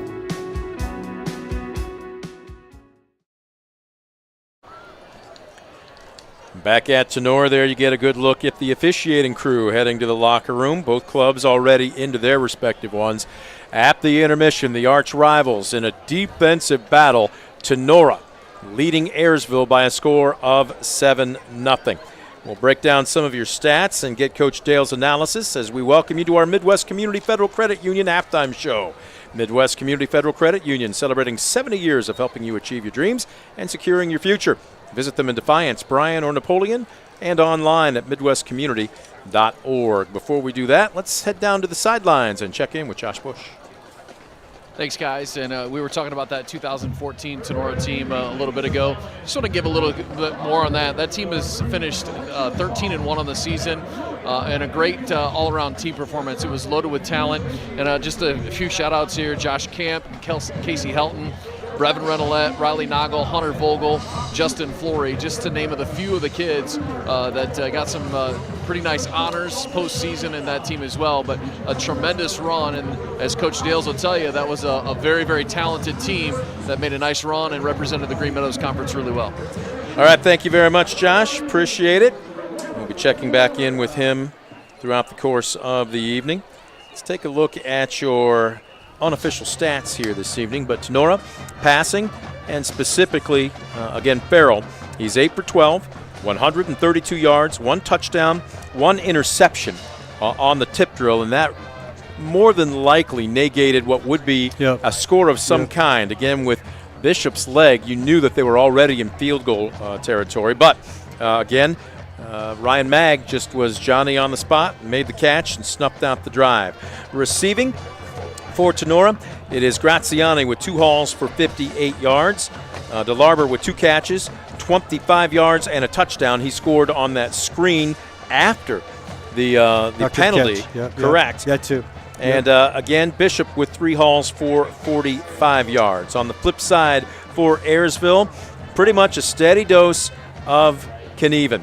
15 attempts for 67 yards. Looks like Sproul with 8 hauls for 4 yards.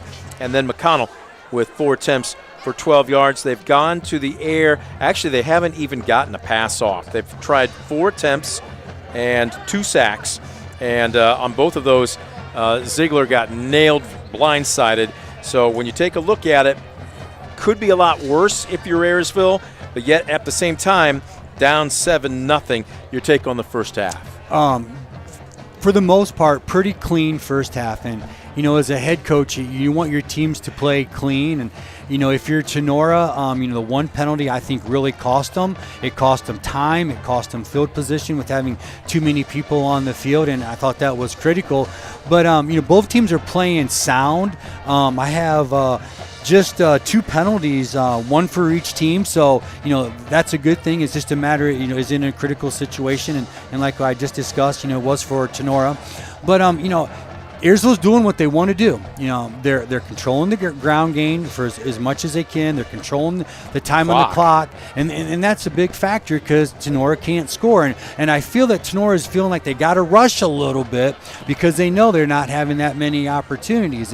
And when you do that, you start to hurry. You start to make some decisions that might not be what you've worked on all week. So in that aspect, I think Ayersville's doing a great job. But give credit to Tinora. When they had to, they executed the nice bubble screen out there, and they took it down the sideline for a score, and great blocking on the outside by their receivers. 7-0 our score, just 1 touchdown between both teams in their respective locker rooms. Tinora with the lead. Right now, there you take a look at the Ayersville Marching Band.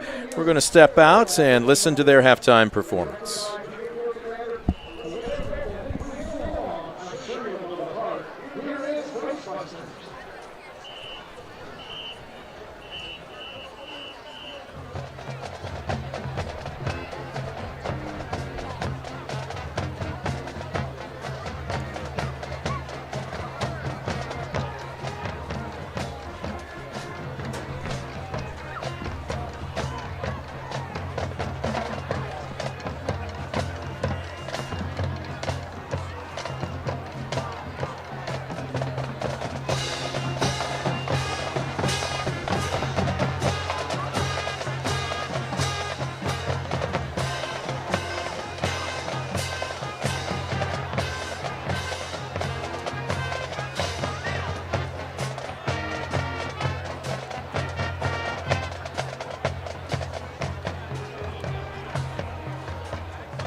That is the Ayersville Marching Band with Ghostbusters. We're going to take a quick timeout. We are back with more of the Midwest Community Federal halftime show on DCTV Sports.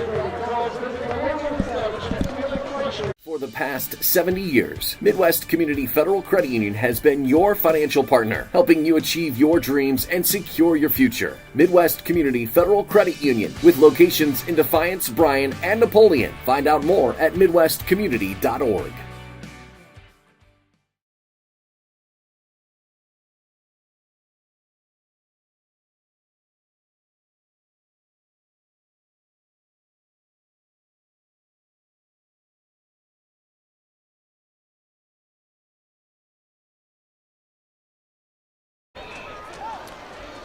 Back at Tinora, 7-0 Rams leading the Pilots in the battle of basically those two teams across the river. The river rivalry is affectionately what they call it. Yes, sir. But at the same time, we've got a defensive-oriented battle. Brent Balbinot alongside Coach Chris Dales as Ayersville's band about to wrap up their portion of the halftime show. Our halftime sponsor, Midwest Community Federal Credit Union. Celebrating 70 years of helping you achieve your dreams and securing your future. Visit them in Defiance, Bryan, or Napoleon. Also online at midwestcommunity.org. We broke down the offensive stats a little bit earlier. But, Coach, a situation where, and again, I don't say this to be cliche, we talked about it during the pregame, throw out the records. When these two teams play, the rivals are getting after each other, 7-0, and you and I were talking about it. There might be a lot of people in the area, certainly across the state, that would see this 7-0 halftime score and say, wow, they might be surprised about it. We are not up here. No, definitely not. And both teams are playing hard. They're playing physical. They're playing clean. And this is what you expect out of this game. And, you know, I've been involved with it for many years, and this is no surprise to me. And kudos to both teams, both coaching staffs. They got their teams ready to play, and it's a very, very good high school football game. So here's the question. Again, you and I were talking off the mic here. If you are Ayersville, for the most part, you have done a good job of chewing up the clock, keeping the ball away from Tenora's high-octane offense, and moving the ball, but it's been in between the 20s. Right, yeah. How do you finish off a drive, or do you have a specific play, maybe a couple, if you're Coach Mickey, that you're saving for just the right time? The question is, how do you find the end zone? Yeah, exactly. You know, they have to be able to find the end zone, and they got to be able to put themselves in a situation where maybe they can use that play that they have been saving. And I almost am certain that it's a pass play or maybe some type of reverse that they haven't shown yet. So I'm sure that they got a trick or two up their sleeve. They just got to be in the right situation, in the right field position to do that. On the flip side, if you're Tinora, one big interception snuffed out at least 3, possibly 7 points. Other than that, they haven't had the ball more than 3 times. Granted, the last offensive drive was just a couple of plays. I don't want to say do you get frustrated here, but do you change anything significantly or just trust your defense to get you the ball back one more time and we'll take care of it after that? There's one word in their locker room that they should be saying is, guys, have patience, and we just got to execute when we get the ball. Don't hurry. Don't get ourselves in a situation where we're panicking, because if you do that, you're going to make a mistake. Stay true to what we've coached you. Stay true to our scheme, and things will be fine. And that's what he's got to preach to them in the locker room. And don't get in that situation. We got to score. We got to score. No, you just do what we do, and we'll be fine. As Ayersville's marching band has completed their portion of the halftime entertainment, Tenora's marching band now takes the field. Let's have a listen to the marching Rams.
Little John Bon Jovi, Dead or Alive by the Tinora High School Marching Band. We are at the half. It is the Rams 7, the Pilots nothing. Our Midwest Community Federal Credit Union halftime show will continue right after this. You're watching DCTV Sports. For the past 70 years, Midwest Community Federal Credit Union has been your financial partner, helping you achieve your dreams and secure your future. Midwest Community Federal Credit Union, with locations in Defiance, Bryan, and Napoleon. Find out more at midwestcommunity.org.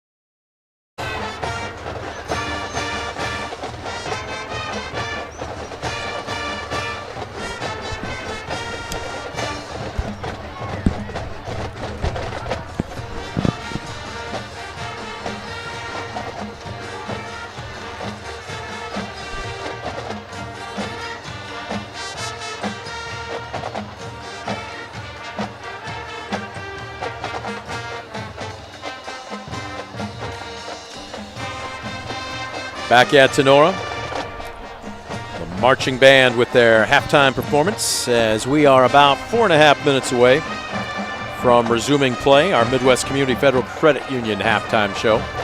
They'll add another 3 minutes, obviously, onto the board once the players get out. Looking down at Josh Bush. Not sure if Josh played in the band at all or played an instrument, maybe a garage band. Not exactly sure. I'm told he has some musical capabilities. Oh, he's in a bad spot, moving over. There we go. I think we got him now. We do not. No. Keep coming over a little bit more. You're in a dead zone there, apparently, there, sir. Don't have him just yet. Keep an eye on him.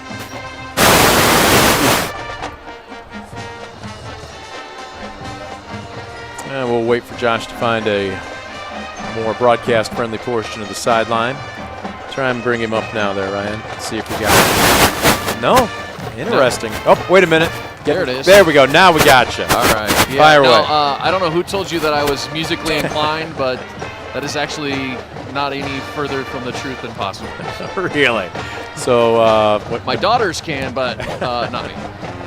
You're part of the color guard then? Do you have a flag? No? No. Well, I was going to say, now you've got a chance, especially where you're standing down there. In all seriousness, though, Josh, it just seems businesslike by both sets of sidelines here. Again, Coach and I were talking, if you were sitting down somewhere else in the GMC or maybe even another part of Northwest Ohio, some people might raise their eyebrows if they see this halftime score, but you've seen this rivalry. You know what it means. This doesn't surprise you one bit, does it? Oh, not at all. I mean, this is, I don't know you guys have mentioned this throughout the broadcast, but these are kids that have grown up playing each other, whether it's in football, baseball, basketball. Their families may work together, in town or wherever, but this is a group of kids that know each other in and out, and they just want to come out here and have a good time and hit somebody, and they want to make plays, and it's a friendly rivalry. And again, we've talked about that, but, you never know what's going to happen. And I would agree with you. If you're somebody else around Northwest Ohio, you're checking scores at halftime, this one might give you a little bit of surprise. Just looking at paper coming in, I would assume that Tinora would be a heavy favorite here, but Ayersville has played a very, very solid first half, and they've done a nice job of keeping the ball away from Tenora's offense, for one, and two, just grounding it out, getting the plays. We saw the fake punt early in the game, little trickeration here and there, but they're doing what they need to try and move the ball down the field. What's the attitude been like? You've been able to work from basically one goal line to the goal line on the Ayersville side of the field here. Could you get a vibe, for lack of a better word, as to what the attitude has been like on the Pilot sideline? Well, I think from the Pilot side, I mean, they're just going out and getting it every play. They want max effort every single play, and they're trying to limit mistakes, and then flip it over as we roam on the Tinora sideline. It's just again, they're kind of preaching patience, let things happen, and continue to execute and stay disciplined. All right, Josh, appreciate it. We'll be checking back in with you here on a night where the 2014 team for Tinora is being recognized. And don't some of them wish they could still suit up as their alma mater clinging to a 7-0 lead over arch rival Ayersville in the River Rivalry, as Tinora's band doing a fantastic job with their portion of the halftime show entertainment. Ayersville is out. Now Tinora is as well, as they'll add about another 3 minutes on to the clock to allow both teams to go ahead and warm back up and get ready for second half action. What we're going to do is put a wrap on our Midwest Community Federal Credit Union halftime show. Tinora leading Ayersville 7-0. We're back after this on DCTV Sports. For the past 70 years, Midwest Community Federal Credit Union has been your financial partner, helping you achieve your dreams and secure your future. Midwest Community Federal Credit Union, with locations in Defiance, Bryan, and Napoleon. Find out more at midwestcommunity.org.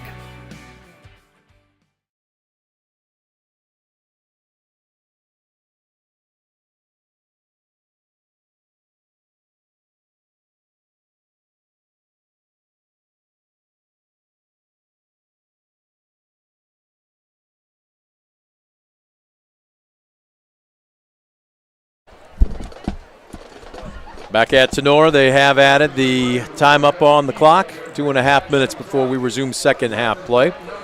Rams leading the Pilots by a score of 7-0, with the exception of one really solid drive, and granted, a short field. It was after Ayersville went for it on their own 39 on 4th and 1, did not pick up the first down, and Tinora on 3 plays, one of those actually a penalty, backing it up to the 25-yard line, and still scored on a 25-yard screen pass. Owen Farrell hit Trenton DeLarber, and who would have thought that would be the only offense between either team so far this evening. Now, do remember this. Ayersville won the toss and elected to receive, so Tinora will get the ball to start the second half. So here's the obvious question for you. Do you look for anything different, or do you just challenge your offense, hey, we've got an opportunity now, we don't have to wait on a change of possession, make this one count? Yeah, I mean, I don't think either team needs to change much. They're both playing very well. Just stay within yourself, do what we've practiced all week, and I think the key word is for Tinora is just be patient, just take what they give us, and to be honest with you, Tinora is their own worst enemy. You know, with their penalty, with their interception. You know, they moved the ball, they just hurt themselves, and you know, Ayersville, they just got to keep doing what they're doing and try not to get in that third and long situation, because they are having a hard time, you know, blocking Tinora's front on passing situations.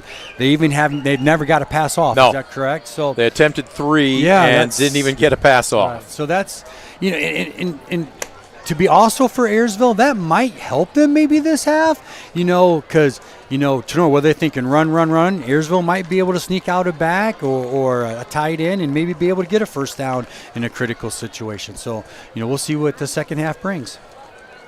Beautiful evening. Fall starting to work its way across the Midwest and Northwest Ohio, certainly enjoying the cooler temperatures. It's been a little breezy tonight, but not bad. We did see the turf give way on a kickoff. Yep. And again, how do you adjust for that? I mean, that's what obviously the warm-ups are for, but as a coach, how do you tell your guys you're not switching out gear or equipment at this level? So how do you handle maybe a greasier track? This is going to sound weird, but whenever we do like DB drills and specialty type people, you never want what we call deep plant. Deep plants where you take your back foot and you go really deep, because that's when you can slip and fall. Always try to keep your feet underneath of you, and that's what you just got to do. You just got to keep it simple. And don't try to do things too much. Just do what you're taught to do. Ayersville will kick off. Graziani and DeLarber will both stand deep. This will be, the wind is across the field. It's actually blowing from the far to the near side here, but they are standing very shallow. They are. At the 15-yard line. This is a low line drive kick. Graziani will field it on a hop, trying to get behind his wedge, looking for some daylight as he's out to the 35, thrown back, and we'll see where forward progress stops him. But this is going to be very good field position for the Rams. Good field position for the Rams, definitely so. Looks like they're going to start on about their own 32-yard line. Great field position. See what they come out and do here. And waiting for it. Now they're going to respot. They actually gave them another yard, looks like. Yep, let's call it the 33.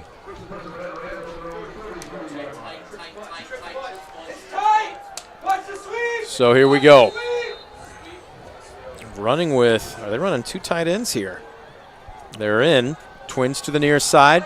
It's going to be a toss sweep to the near side and lowering the shoulder, powering out past the 35-yard line. And that is a decent run on first down by number 26, and that's Devin Llewellyn getting his first touch of the evening. Tinora went to a spread formation, but they brought all their receivers in tight. And whenever you do that, that's usually a pretty good indicator that they're going to go outside with this toss sweep. That's exactly what they did, and looks like they picked up about 5 yards. Ball rests just inside the near hash. Are they sitting light here? They are. It's a pass play. Farrell fires Graziani on a quick out. 40, 45, run out of bounds as he crosses the 45 to about the 46, maybe the 47. That'll be enough to move the chains. Yeah, nice job. We call that a sticks route. And Tenora's receivers just ran 2 yards past their first down. They stopped, came back, got the ball, and a nice pass by Farrell there to Graziani and first down. That doesn't make the highlight reels at 6 and 11, but that is a huge play. You practice it every week. Moving the chains. Yep, you practice it every week. All different situations. 1st and 10 from their own 46, empty backfield, and I think we have a false start. Somebody maybe moved just a bit early. Ayersville went to that joker defense. They did that before. Everybody's standing up. Everybody's moving around. It causes confusion, and that's exactly what it did there, and it caused them to jump off sides of Tinora Rams, putting them first down and 15. Back them up to the 41. Just underway here in the second half. Rams with a 7-0 lead. Kids really enjoy that defense, too. It's a lot of fun. But here we go. Penalty by Tinora. Let's see if they can overcome that. Is that 2 or 3 on the night for him now? That's their third. Farrell flushed out of the pocket. He fires underneath. Nice job to drop to his knees and make the catch, as that is Jacob Bishop. Out past the 45. Looks like where are they going to spot him here? Oh, wow, healthy. At the 47. That's going to bring up a manageable second down play. Good job. Good pressure by Ayersville to flush him out of the pocket, and he found his open receiver and just hauled it in and went to the ground and picked up, looks like 7 yards. This will be the 4th play of the drive. They've already picked up 15 yards on it. Farrell being flushed out of the pocket near side again. Edge is coming hard. He throws it away. Was he outside of the pocket? It looks like he was. So no grounding called. It will just be an incomplete pass. But bringing pressure from both edges, that's the most duress Farrell has had to face tonight. Yeah, definitely. And again, Ayersville went to the joker defense and came off hard off of the edges and puts them in 3rd down and 8. Clock stops. 9:48 left to go in the third quarter. 3rd and 8. We'll call it from the 48.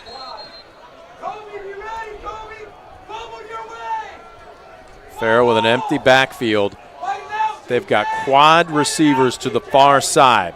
Coming off the edge. Instead, they're going to fire to the near side to Graziani. Makes a man miss. Second effort gets him inside the 40 to the 39, and that'll move the chains again. Wow, nice play again. They ran the sticks play with Graziani to the short side. They only had one defender over there because they went quads to the wide side, and he just ran 2 yards past their first down, stopped, and Farrell delivered it right to him. Good execution. Yep, 13 yards on the completion. This will be the 6th play of the drive for Tinora. Just very businesslike right now. Graziani. Ayersville's back to the joker defense. Yep. Trips to the far side. Farrell with a little bit of a low snap. Flushed out. Steps up in the pocket, and down he goes! Back at the 47-yard line. Is that Knieven that wrapped him up? Nope, it was 24, I believe. That was McConnell. Well, McConnell? Clark. Okay. McConnell's 26, okay. 24, excuse me. Part of the problem is those guys run their jerseys up Yeah, tight and they roll them up. it's and hard now to see. It's you hard can to tell see. it's a 2. Is it a Yeah. 6 or a 4? Yeah. I believe it was McConnell, but we'll give Clark credit for being a fantastic end as well. Yeah, they both were bringing pressure. I do know that much. Back him up to the 46. Fired out into the flat. This one is complete. Hurdles a man down the far sideline. And look out. This is Lieb, the tight end. Yards after the catch. Run out of bounds at the 25-yard line. Nice bubble screen again by Tinora. Ayersville brought some serious pressure. Nice release by the quarterback outside, and again, yards after the catch for the first down. That's a gain of 21. They've had a lot of success over there with the bubble screens. So Ayersville needs to get another defender over there. And do we have a player down for Ayersville, or did we just have a timeout? No, I think it's Torn. Torrin Knieven. Yeah. It's been the heart and soul of this team so far this season. I also see Sigler gimping towards the sideline. Well, he has taken a beating tonight. Yeah, he has. And he's played both ways. Yeah, he has, yeah. So 1st and 10 from the 25. Clock resumes. Under 8.5 left to go in the third quarter. Graziani wide to the near side. Again, overloaded to the far side. They're going to hand off to DeLarber. Off the A-gap, hit once, second effort, maybe gets him back to the line of scrimmage. Yeah, Tinora tried to run the inside zone. Just too many people Ayersville had inside the box right there. Just they couldn't block everybody, and Ayersville did a really nice job of defending that. Brings up 2nd down and 10, no gain on the play. Big possession here. Right now, just a one-score game. Ayersville defense trying to stiffen their backs as they're within the shadow of their own goalposts. Farrell, just a quick jailbreak screen. He's got Lieb, powers over a man, backpedals his way down the field. Looks like Give him a gain of about 11 as he's inside the 15 to the 14. Once again, Tinora is just going to the short passes. Another just a simple, we call that the zero screen. The receiver takes one step, comes back, we throw the ball to him, and good blocking out in front. Yeah, just your traditional jailbreak, right? Nothing fancy. You're not slipping. Yeah, yeah. On the jailbreak, you try to get linemen downfield on the jailbreak. On this, it's just one-on-one with the DBs and the receivers there blocking. Timeout being called at the 7:26 mark here in the third quarter. We'll take a Mark Moats Ford timeout. Serving the community since 1916. Mark Moats Ford. We're back after this on DCTV Sports. Visit Mark Moats Ford and check out some of the best new Ford models. Mark Moats Ford has been serving the Defiance community since 1916. Visit them today, County Road 424 in Defiance, and online at markmoatsford.com.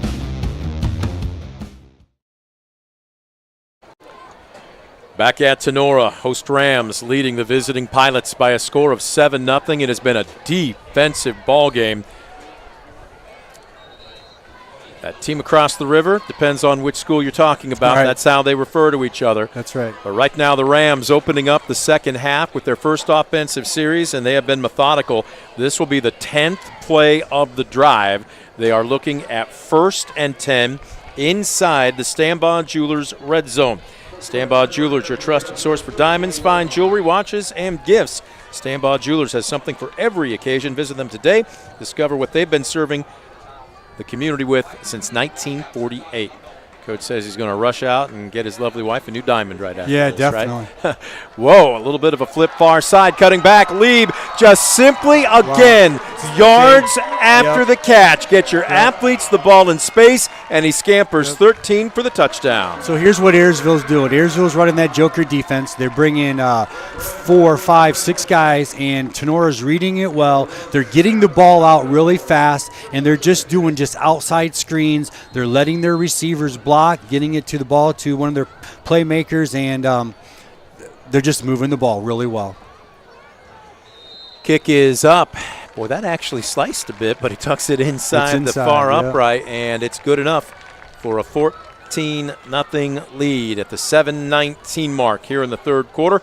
Rams take the opening possession of the second half, and on 10 plays, march 77 yards, capped off by a 13-yard touchdown reception by the tight end, Lieb. And again, it wasn't anything fancy. He just made the catch in the flat and then just outran everybody.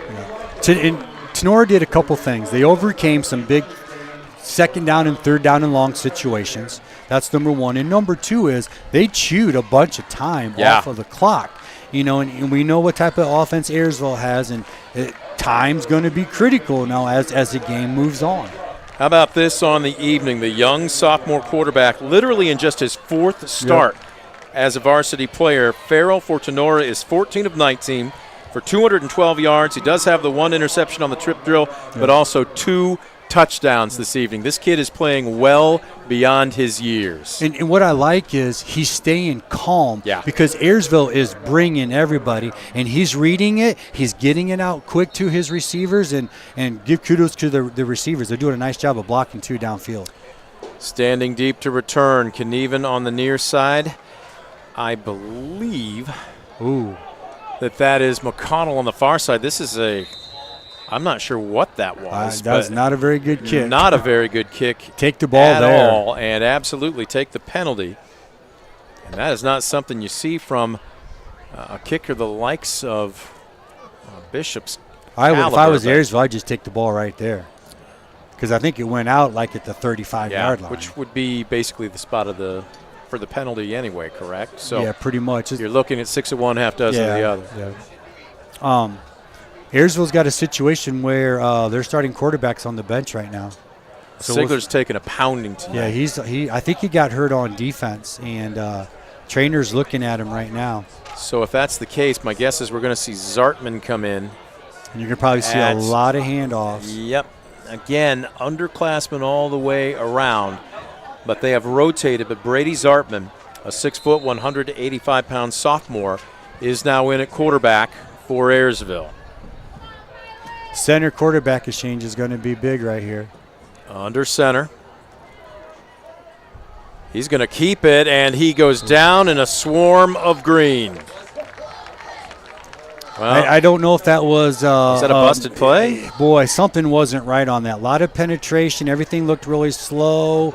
I don't know. And Ayersville doesn't need that on first down. It puts them a second down. Looks like 14. Well, DeLarber was there. Farrell was there. Cooper Farrell. And it's going to go as a loss of 3. Back them up to the 32. Down by a couple of scores here, but time continuing to tick. Just 6:42 left to go here in the third quarter. Second and long. Zartman hands it off. And second level. Ooh, That's nice just run. really good running, lowering a shoulder.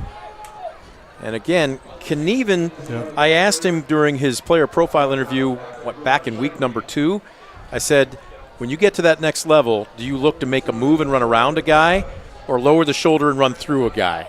Give you one guess what his answer was. He's going to run him over. Absolutely. I love that. He is so physical. Okay, big third down for Ayersville right here. Okay, they got the wing, so they might come back with the counter. They had a lot of success with that in the first half. Picked up 9 on that carry, and big number 44 off the left side. Shoestring level tackle. Now that looks like it's good enough to move the chains, but he could have had a lot more trying to see who got the shoestring on him, because he wasn't much more than probably a shoelace away from breaking it. Yeah, that's true. I mean, good execution on Ayersville's part, and good tackle by Tinora to save it. They got so many guys in the box. Once you get to that second level, it could turn into a touchdown. 1st and 10 from the 47, but down 2 scores. Ayersville really needs something off of this drive. I don't want to call it a must-score drive, but for lack of a better term, it is. Hand off. And again, tripped up. A sea of green really flying to the football now. DeLarber made first contact behind the line of scrimmage. Ayersville tried to go with a little motion and kick out right there and pull, looked like the backside guard up into what we would call the C gap for off tackle play, and Tinora snuffed it out real well and puts Ayersville at second down and 10. Line of scrimmage remains the 47 as we approach the 5-minute mark here in the third quarter. Zartman, we got movement by basically the entire left side of the line. Yeah, I think we're going to go back 5 on Ayersville. Yep. Yeah. Ayersville did some motion, and they obviously gave the cadence for the motion, and I think it got one of the offensive linemen. What happened? Again, so often you hear fans say, how can you not know your snap count? When you're amped up, Yeah, you got it's a tough. big defensive tackler end on the other side of you. Yeah. I can tell you there's a lot of things to process as an offensive lineman. Yeah, without a doubt. You got the count, you got your blocking rules, and there's a lot going on in their mind. You're trying to get the call down the line, make sure your run fits right. So much more goes on to it than what you probably see from the casual perspective in row 12. Most definitely. 2nd and 15. Off the left side, and not much, really nothing there. They went with looked like a power play to the left side. It was actually the backside tackle that tracked it down from the backside for no gain and putting Ayersville in 3rd and long. Big defensive tackler Hunnell Bostelman was there to make first contact for Tinora. So 3rd and long, 14 to be exact from the 43-yard line. See if they try to go outside or go with the counter here. This will be the 7th play of the drive. Ooh, trap play off inside. And just didn't nowhere hit. to go. Didn't nowhere hit. to go. I think Ayersville was just playing it just safe right there. Bostelman again getting off the bottom of the pile, also looking at Carter Radzik. Hey, well, we talked about the ends and how wide they line up and their great speed rushes, but the defensive tackles for Tinora, they're doing more than just soak up blockers. They're getting into the second level. Yeah, they definitely are. And you don't usually ask your defensive tackles to make tackles, but they are. Tenora's just having some problems with their special teams here. They got people running in and out. Well, Knieven will punt with Sigler hurt. This is high, this is short. Boy, that is dangerous by DeLarber, who came up probably a good 20 yards to make the running catch at the 36-yard line. That's tough on both teams because he's coming forward and Ayersville's going down to stop him. And, I don't know if they gave him his yard halo, so to speak, but at least they caught the ball. Good execution by Tinora, and Ayersville's got to stop him right here because time is going to be of the essence. 3rd. Make that 2nd offensive series of the 3rd quarter. For Ayersville, Knieven, 19 carries, 82 yards. So he is just under his per-game average right now. As they're going to send Bishop in motion, they fake the handoff and the play. Again, another screen to the far side. DeLarber down the far sideline, look out. Finding open space and galloping inside the 40-yard line down to the 39. I think Tinora has found something in Ayersville's defense. They are just going no back, and they're just throwing the short passes, and it's all screens. It's all screens the second half, and it just doesn't seem like Ayersville has enough DBs out there to contend with that. Pickup of 25 yards on the play. Looking for our man Josh Bush down the far sideline. I got him. Don't worry about it, Josh. We'll let you get back into position unless you give me the thumbs up. If you can walk and talk at the same time. Now if you can chew gum and do all of that at the same time, I believe Jeff Tackett says he's going to give him a raise. Down to the sidelines, Josh Bush.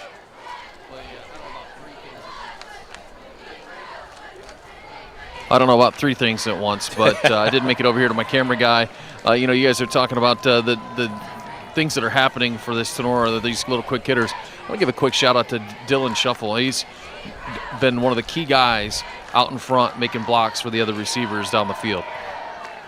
Dylan Shuffle, a 6 foot, 160-pound junior. That's a great observation, Josh. That's what I'm seeing. I'm seeing Tenora's receivers not get much credit. They're not catching the ball, but they're doing a heck of a job on the outside. And not only that, because it's very easy to get called for holding. They got their hands inside, but what I'm also seeing is their butt positioning. Yeah. Their butt positioning is great. And what I mean by that is the receivers are able to run off of their butt because they're turning Ayersville's DB. So kudos to Tenora's receivers, and I am shocked that I'm even saying that. 1st and 10 from the Pilot 40. Rams lead by 2 touchdowns, 14-0. Put Graziani at quarterback. Yep, and he's going to draw straight up the gut. Now flushed out, and not much, maybe nothing there. I don't think he got it. Pardon me, back to the line of scrimmage, I should say. And little wildcat, didn't trick Ayersville at all. Kind of surprised that Tinora even went to that because they've been moving the ball real well. But maybe they're thinking 4 downs here. Well, we'll see. They're going to give him a gain of 1. 2nd down and 9. He ran a long ways. He really to did. get that 1 yard. Ran about 10 yards. Yeah, it seemed that way. Sometimes people forget the width of the field is 53 1/3, right? Right. See if they go back to the little bubble screen over here at the top. Trips to the near side, twins to the far side. Farrell looking far side, fires underneath. He's got Bishop, makes the first man miss, and run out of bounds as he is now inside the 35. Looks like they'll spot him at the 34. It'll be a pickup of about 5. Tinora ran what we call a 91 concept, and you run the outside receiver deep and you run the inside receiver on just a simple out route to clear it out for him, and that's what he did and made positive yards. And looks like it's 3rd down and 3, so I'm thinking probably 2 downs to get the 3 yards right here, and looks like they're going to go with a no back. Under 2 minutes left to go, 3rd quarter. On 3rd and 3 from the 33. Farrell will send DeLarber in motion. Fakes the handoff. Again, screen to the near side. Lieb cuts it back against the grain and still somehow spins his way inside the 30. And I think second effort, we'll wait and see, but it looks like it's going to be enough to move the chains. It is 1st down. Now, he got the 1st down. Kudos to that young man, but the play's supposed to go to the outside. Yes, he got the 3 yards or 3.5 yards, but if he would have went to the outside, I think he could have got a little bit more. 1st and 10 from the 29. 6th play of the drive. Under 90 seconds left to go in the quarter now. Ayersville showing blitz. They're coming. Farrell wrapped up and loses the ball. Fallen on at the 45-yard line. A flag is down. Checking to see who came up with that. I believe it's number 60. Is that? Waiting to see, but that play should stand, correct? All right, did they pick up the flag? Was there a flag? No, it must have been where must the have ball must have been a marker. Yeah, okay. Man, it's really close to that yellow flag. Tenora's going to take their time here. Okay, so if I'm not mistaken, if I caught it correctly, that was Owen Tressler that fell on the ball. And nope, it's going to be 2nd and 26 backing up at the 45-yard line. So Tinora draws a bit of a break. High snap. DeLarber on the screen and fell down. Yep. They're just going with they're just going with their quick screens, and luckily he did slip and fall down because there was a lot of green out there. And I don't think Tinora is interested in running another play here in the 3rd quarter. They don't need to. As the clock counting down, 9 seconds, they will wait to switch ends of the field. So we will take a Mark Motes Ford timeout. Serving the community since 1916, Mark Motes Ford on County Road 424 in Defiance and online at markmotesford.com. Defensive ball game. Tinora 14, Ayersville nothing. Rams looking at 3rd and 24 from the Pilot 43 when we come back to start the 4th quarter on DCTV Sports.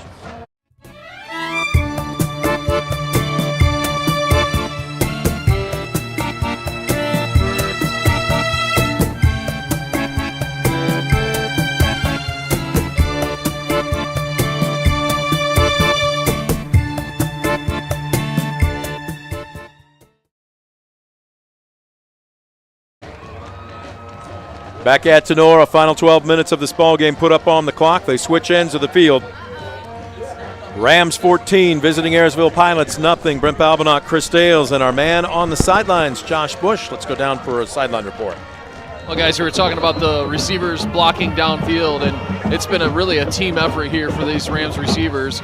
We talked about Dylan Shuffle a little bit, but Josh Lieb seems to be one of those targets. But you see DeLarber out there. These guys are all blocking for each other, and that's where I think they're finding some of the success. They're getting a little bit of a cushion from the DBs. They're getting blocking downfield, and they're getting off some good chunk plays on those quick screens. Thank you, Josh. Again, doesn't have to be fancy, Coach. No, You're well aware of that. Get the ball to your playmakers and let them that's do what just they're that. Doing. That's exactly what they're doing, and we'll see what they do here on third down and see if Ayersville brings some pressure here. 3rd and 24 from the 43. Pressure coming on the backside. Farrell gets rid of it. He's got Bishop and just overthrows him. Tell you what, though, if he'd had any more time, he might have hit him. That was just great pressure coming from the backside by Garrett McConnell, and he disrupted the timing on that play. Yeah, definitely. And if he could have got a little bit more air underneath of it for him to run underneath of that, but that was a definite play action boot, type of a play, and they snuck him all the way across the field, and kudos to Ayersville being right there for them. Well, right now on 4th and 24, are they going to go for it? Nope, they're going to punt. Bishop to punt, looking to see who's standing deep. It is Mag and number 25. Now we got whistle sounding all over. Kobe Brown standing with Mag deep, and we have to delay a game? It's kind of odd for that. Coming out? Okay, interesting. Tenora's definitely got to clean up some of their special teams play here. Well, the defense has done the job. Just 1 touchdown allowed in the first half, 1 to open up the second half. Their offense about to get the football here, trailing 14-0. Plenty of time left, and it looks like punt return is on. High wobbly catch. Brown will get away from it, so will Mag, and oh my, this is going to roll inside the 5. The coverage team is there, and it looks like it will be downed at the 1. What you got to do is you got to put your heels on the 10-yard line. If it goes over your head, then you let it go. But anything in front of you, you have to be able to field it just because of the field position. Oh, my goodness. That's a situational thing that you need to practice on, obviously in practice. Well, they'll mark it officially at the 2. Well, we know what we're going to see here. We're going to see Torrin with the ball, and you never know. Maybe you could pop a big one here. Down 14-0. I was about to say plenty of time left, but you got to score on this drive. Now you also have to go 98 yards. Yeah, and your quarterback's almost in the end zone, and you just got to be careful. This is going to be Sproul off the right side, and right now they're just looking for any type of yardage to get them as far away from their goal line as possible. Definitely. Well, again, you've got a sophomore and a freshman that have been thrown into the fire this season with the injury to starting quarterback Owen Lloyd all the way back in the season opener. Yeah, it's tough, and those are things you just got to try to overcome the best that you can, and I think Ayersville's doing a really good job of that. They're gaining experience. Definitely so.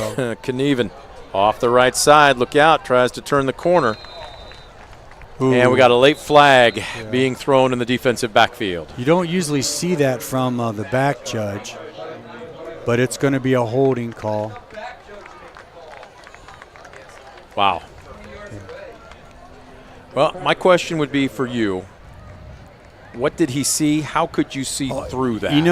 I don't know. Only thing I was thinking of, maybe that one of the linemen hit one of their guys in the back. Okay. That's what I thought that maybe might have happened, but that's an unusual call for that referee because, man, he's so far from the play, and that's really surprising. So make it 2nd down and a ton. Ball out at the 5. Tenora's got to be licking their chops right now, Coach. You get 3 and out here, you're going to get a short field to work with. Yeah. As the handoff, not much in between the tackles. Great second, great third effort. And what a difference a season makes. I mean, Torrin Knieven was a 1,000-plus yard rusher last year, going into the final week before he got hurt. This year, averaging nearly 60 yards less per game, around 90. Well, and I've yet to see him really, truly break one. He had one at Fairview, but his yards so far this season, Coach, I'd call bang-out yards. They're hard yards, and hopefully he's the first one to tell you that, they graduated almost the whole entire offensive line. And you got a new offensive line, and those guys last year did a great job. Yep. 3rd and 4 from the 8. Handoff again, running right into a brick wall. A sea of green, seeing who's coming off the bottom of that pile. But, man, you don't see Torrin Knieven stood up very often, and that was Lieb. He might have paid a price for it too, but man, he came up and blew him a kiss. Yeah, Tinora did a great job of stuffing that out. Just simple ISO play, off to the right side, and they had multiple green jerseys there, and they're still running people off the field. Yep. Oh, now wait a minute. They got to get everybody in position. Knieven will put a foot into it. Graziani will be a short returner. DeLarber standing at his own 40.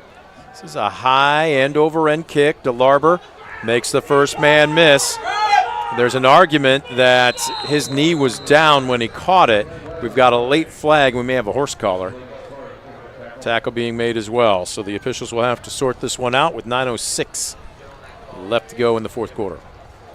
He signaled face mask on Tinora, but Tinora caught the ball. So I'm not for sure what the call is here. Are they going to wave it off? Nope, they're not. They're going to march it off. So Tinora will see their line of scrimmage go from about, yep. I don't know what the call even was. We didn't see a signal from the official, so I'm not sure. Right, in a 5-yard penalty, I don't know. So 1st and 10, as the ball out now at the 37-yard line. It was a face mask. So face mask is what we're being told. Okay, it must have been a 5-yarder on the block. They're going to send Bishop in Little motion. It's going to be a jet jet sweep. Can he turn nice the edge? play. He cannot. Tremendous play by number 36, Eli Berner. Nice job. Because if he would have turned the corner, he would have been out. Yeah, he had some green in front of him. Nice play by Ayersville on that. So Tenora's been throwing off of that action, so this is the first time they actually ran the ball.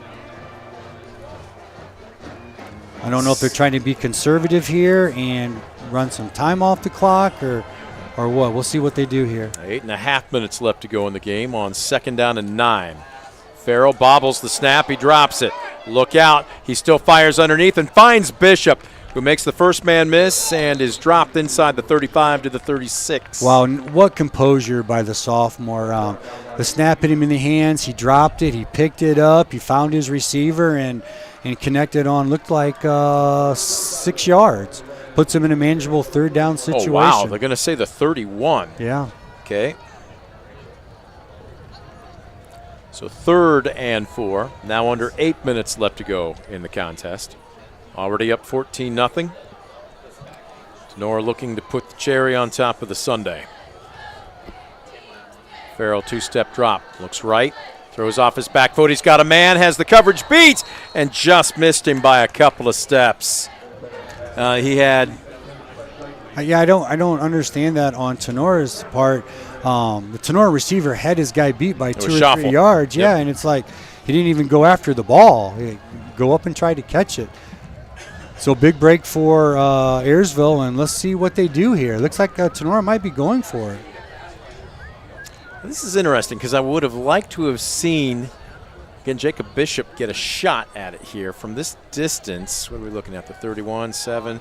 Be about a 47-yard attempt. He's got the leg and with the wind at his back, but instead, Tinora thinking, well, now we've got a timeout being called. I don't think they were lined up right. No. So instead of making it 4th down and about 10, they took a timeout, and let's see what happens. This, again, normally you would say at the prep level, even at the college level, would be too long for some kickers, but not for Bishop. Yeah. The ball on the near hash. I'm sure too that the Tinora coaching staff is looking at that flag down there, and the wind kind of is in their face a little bit. It's blowing across the field, like you said earlier. Yeah. But also probably thinking up 14-0 here. Not a touchdown on this play, just a first down, and you can run the clock out. Yeah, definitely. They just need a first down is what they're looking for here. And you might see the receivers going back to the old sticks route, or or hey, what's been the game for them has been the outside screen plays. So we'll see if they go back to that. Well, we'll see what Coach Decker has up his sleeve as far as the play call is concerned here on 4th and 4 from the 31-yard line. You might even see the quarterback step back a couple steps and make a pooch Do a kick. draw? Oh, okay. Yeah, I've seen they did that. They did that versus a Fairview a few weeks ago. Farrell has trips to the far side. It's going to be a play, and he's going to fire to DeLarber in the flat and just a little high. Timing was off, incomplete. Yeah, and Tinora turns it over on downs. I don't quite understand that play because they didn't have any blocking out there for them. It was basically one-on-one situation. So big break for Ayersville. Let's see what they can do here. Let's go down to the sidelines and check in with Josh Bush. Josh, that happened on your side of the field. From where we were standing, was there green in front of DeLarber if he held that in? It's going to be tough. I mean, he was going to have to make the first guy miss, and then he may have had a blocker or two, but it was even matched on that on this near sideline. So 1st and 10 from their own 31-yard line. Handoff. And can even powers forward for maybe a gain of 2, possibly 3. Yeah, they're just running just the off-tackle blast play where they're sending 2 and 3 guys up into the hole, and Tenora's closing the hole pretty fast. And Ayersville's got to start thinking about going a little bit faster with the play calling here. They run everything to the sideline, and they get the play from the sideline. The short side of the field is the Ayersville sideline. Muleman hustles up over center. Now under 7 left to go in the game. 2nd and 7. Zartman, straight drop, fires, and he had a man, and instead it is intercepted. Picked off by McQuillan down the far sideline. He's got a posse, turn it on the Jets, and he's in. Pick 6, touchdown Rams. Wow. You know, young quarterback, he threw into coverage. They haven't thrown all night long. Good play by Tinora, just sitting back and just being patient. They were deeper than all the Ayersville receivers, and he just broke on the ball and made a play. Again, the pass was a little bit behind the intended receiver, but at the same time, again, thinking score. We always had a secondary coach said the interception shouldn't be enough. You should be thinking score, and he would always scream score. Yeah, and that's exactly what McQuillan did. There's a drill that you do. When we do an interception, the defense takes off and tries to go get a block, and that's exactly what they did. And extra points good, and the Rams are up 21-0. Just like that, they get the score, but from their defense. Let's go down to the sidelines and check in with Josh Bush. Again, Josh, that happened right in front of you. How much of that was McQuillan, and did he get maybe a little bit of benefit from some blocking from some teammates downfield? Well, he got a blocker too, but that was all McQuillan on that one, and he was chased by a handful of pilots on this sideline. He made a couple of guys miss, but really that last 8 to 10 yards turned on the second-level Jets, and it made himself in that. Just got inside that pylon. So 21-0. And again, if you didn't see this game and just opened up the box scores tomorrow, you would probably think, okay, complete and total dominance. But no, it was a tight ball game up until that last play. Yeah, without a doubt. And you know, both teams are playing hard. Both teams, the game's being won in the trenches without a doubt. You know, give credit to both coaching staffs for getting their players ready to go here. And I'll say this too: Tinora has won in multiple ways this season. We saw the second half high octane aerial attack comeback win against Fairview. Last week it was a defensive-oriented struggle. A field goal in overtime wins it. They went down to, was it Antwerp in a monsoon and won 23-0. And then tonight, I would just say methodical. Just a methodical performance. As the ball is muffed, trying to be picked up, and is this Maglet's got it? Oh, did he just get blown over? Took a shot from Hunter Bostelman, hustling downfield as one of the gunners, and made him pay for it. Yeah, you got to keep your eyes on the ball, that's for sure. That's the first thing that you got to do. Secure the catch, and then try to get what you can get out of it. And, you know, Ayersville's got a lot of work to do in a short amount of time, and I think they've completed, one pass, and it's to the other team, you know, and see what they do here. 1st and 10 from their own 20 with 6:33 left to go in the contest. It's now a 21-0 ball game.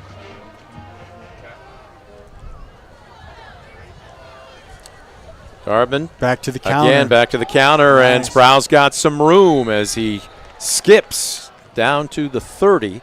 It's going to be roughly a gain of 10. That should be, is it enough to move the chains? They're going to say just short. Just short. Yeah, they faked a tall sweep to the wide side and came back with the counter with the wing and caught Tinora by surprise. And if he beats that last defender, he could score down the sideline. This is what Ayersville needs to do right here. 2nd and 2 is very, very manageable for their offense. You saw Tenora's student body mugging for the camera. They're enjoying this one this evening. And we've got an official's whistle here. There's 17. What? I don't understand this call. This is what? Again, I had my nose down in my stats. They're marching off 5. Was there a delay of game? No, it was 17 seconds left. I couldn't see the call. It can't be illegal participation because I don't think anybody came off the field. All right. Interesting. Handoff left side, and again, just a matter of pride right now, especially for these Ayersville running backs. And in particular, Knieven, as he gets up off of his back, he is going to feel it tomorrow. The Whirlpool going to feel very good for Torin Knieven.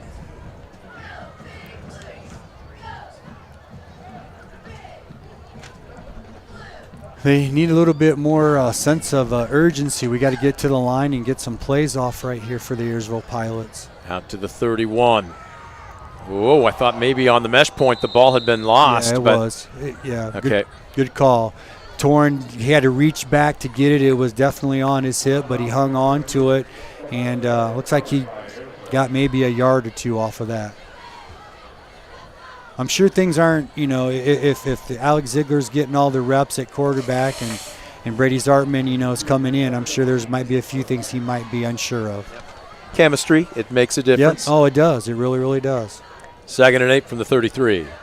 Zartman, hands off, trying to get to the edge and just not able to.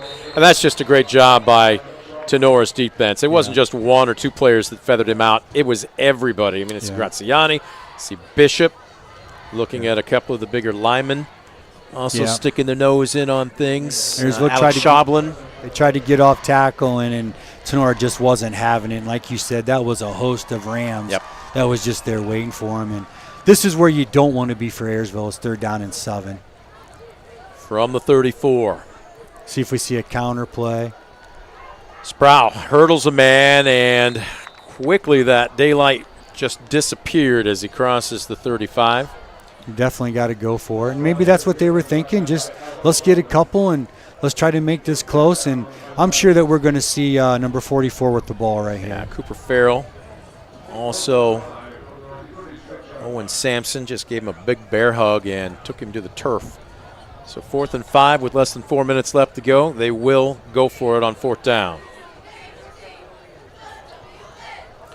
Zartman. Counter. Another counter and tremendous tackle underneath the knees. Took Sproul's legs out from underneath him.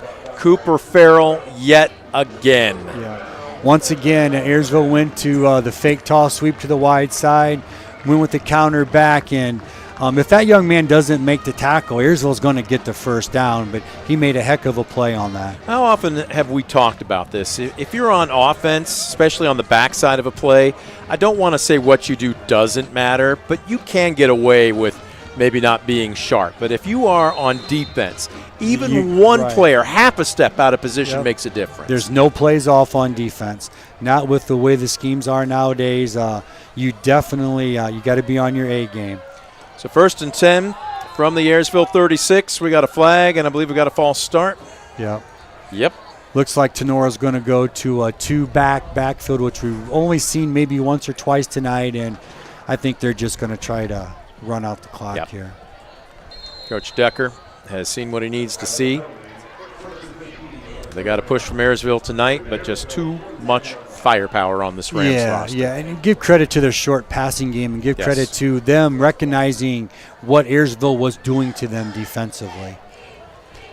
1st and 15.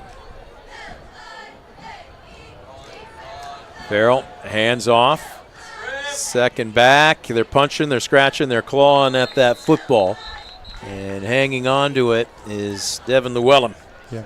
Little cross buck action by Tinora. They send one running back to the right, and they gave it to the back on the right and went to the left. Just trying to get a little bit of misdirection to slow down Ayersville, and they were right there for them. And I don't think Tenora's worried about a first down. They're just worried about running the clock off right here. Yep. And I'm sure if it gets to fourth down, they'll probably punt it away. Coming up on 3 minutes left to go. 2nd and 12 from the 38. I'd be really surprised if they throw the ball. Farrell barking out the signals. Hands it off and trying to spin out of a tackle, Replogle, and really tough sledding when there's no snow. No, yeah, and Ayersville did a really nice job of defending that. They had quite a few guys at the point of attack, just a simple ISO, and you'll probably see the same thing here again by Tinora, and then they'll punt it away, and they'll try to take this clock all the way down to probably like 1 or 2 seconds on the play clock, and go from there. Also going to milk pretty much every second, as Coach mentioned, of the play clock. Yeah. Yeah, they'll take it down. 3 seconds. Yeah. 2 seconds. They get the snap off. Trying to turn the sweep. Whoa. Not sure who that was that came in and laid the pads, but spinning Llewellyn around. Brings up 4th down with less than 2 minutes left to go. I can't see Tinora going for it here. I don't know why they just wouldn't punt it and just try to. I mean, they might take the penalty right here is what I think they'll probably do, and then they'll punt it away from there maybe. They can still take another 20 seconds off the clock before they would have a delay of game. And with that said, he's gonna I think wait and all the way down, and then we'll see what he does.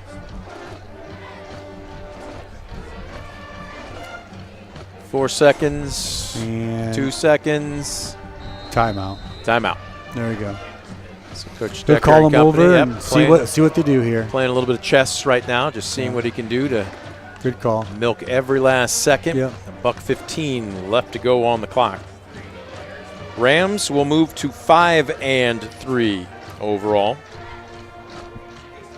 after a tough non-conference start. Yeah. And it was murderer's row. Right. And I've said it before. I think that they had the hardest non-league schedule, and win, lose, or draw, that still prepares you for the GMC when you're playing, Liberty Center, and when you're playing Archibald, when you're playing Otsego.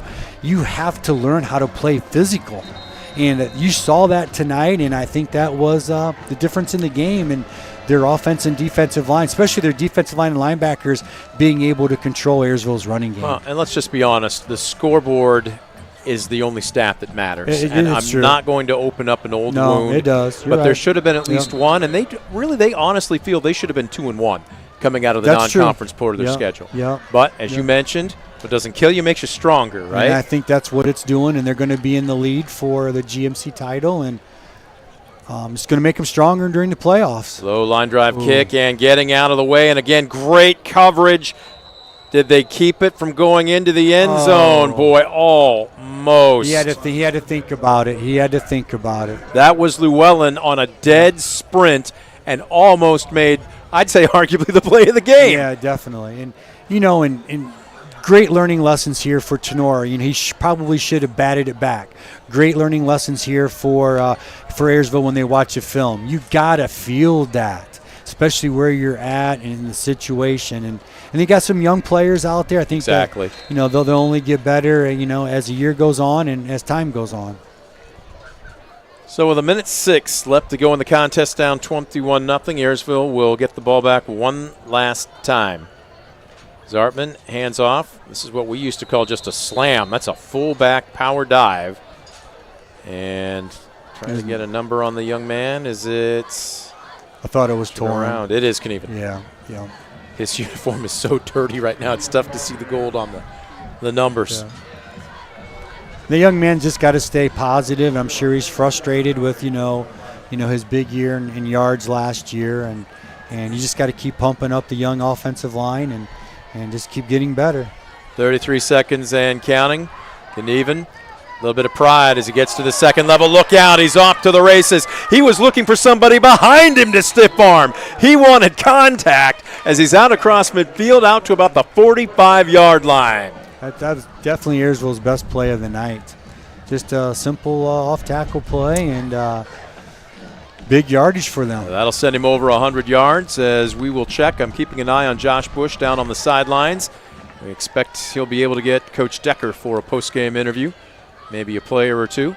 As Knieven gets the call right side. Second level again, cuts it back, stays in between the hash marks, and bulldozes his way down to the 35. Tell you what, these last two runs are really going to pad his average, but I'll guarantee you he would take a win over individual stats. Yeah, definitely so. And it's been a long night for him. I mean, he's been hit at the line. He's been hit a yard or two, on the other side. And that'll do it. Yeah. Final score. Tinora had to earn it, but they were just businesslike tonight in a 21-0 win. I think that their athletes made some really good plays on the outside, and that was definitely the difference tonight. So the Rams now move to 5-3 overall. The Pilots, after giving it everything they had, will fall to 1-7. We will take a Mark Moats Ford timeout. When we come back, we will get set for our Brunswick Eye and Contact Lens Center post-game show. Don't you go anywhere. We're back with more on DCTV Sports. Estill Chevrolet Cadillac is this area's new and used car headquarters, earning your trust one satisfied customer at a time. Estill Chevrolet Cadillac, North Clinton Street in Defiance, and online at drivebobestill.com.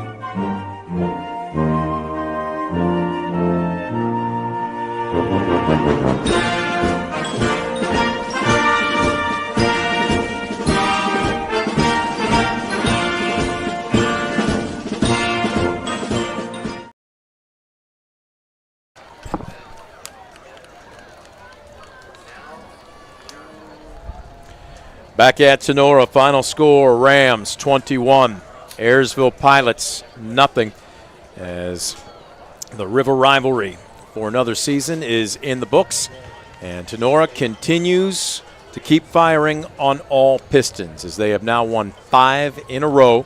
Tinora, again, just a mash unit at the end of that bench. You play what you got, though, to use an old Pat Riley term from the NBA, different sport, but same philosophy. Certainly with all the underclassmen, the sophomores, the freshmen, and even some young juniors that didn't get a ton of experience last year, I think it's fair to say a future team. But right now, Tinora is the team of the present, and they are continuing to celebrate down at about the 30-yard line. I'm keeping an eye on our sideline reporter, Josh Bush. We expect he'll grab Coach Becker here in just a couple minutes. And as we do that, Coach, your thoughts on tonight's contest? Very good high school football game. Two teams played their hearts out. Ayersville has nothing to be ashamed about. 21-0. It very well, could have been 7-0. Just a couple breaks, here or there.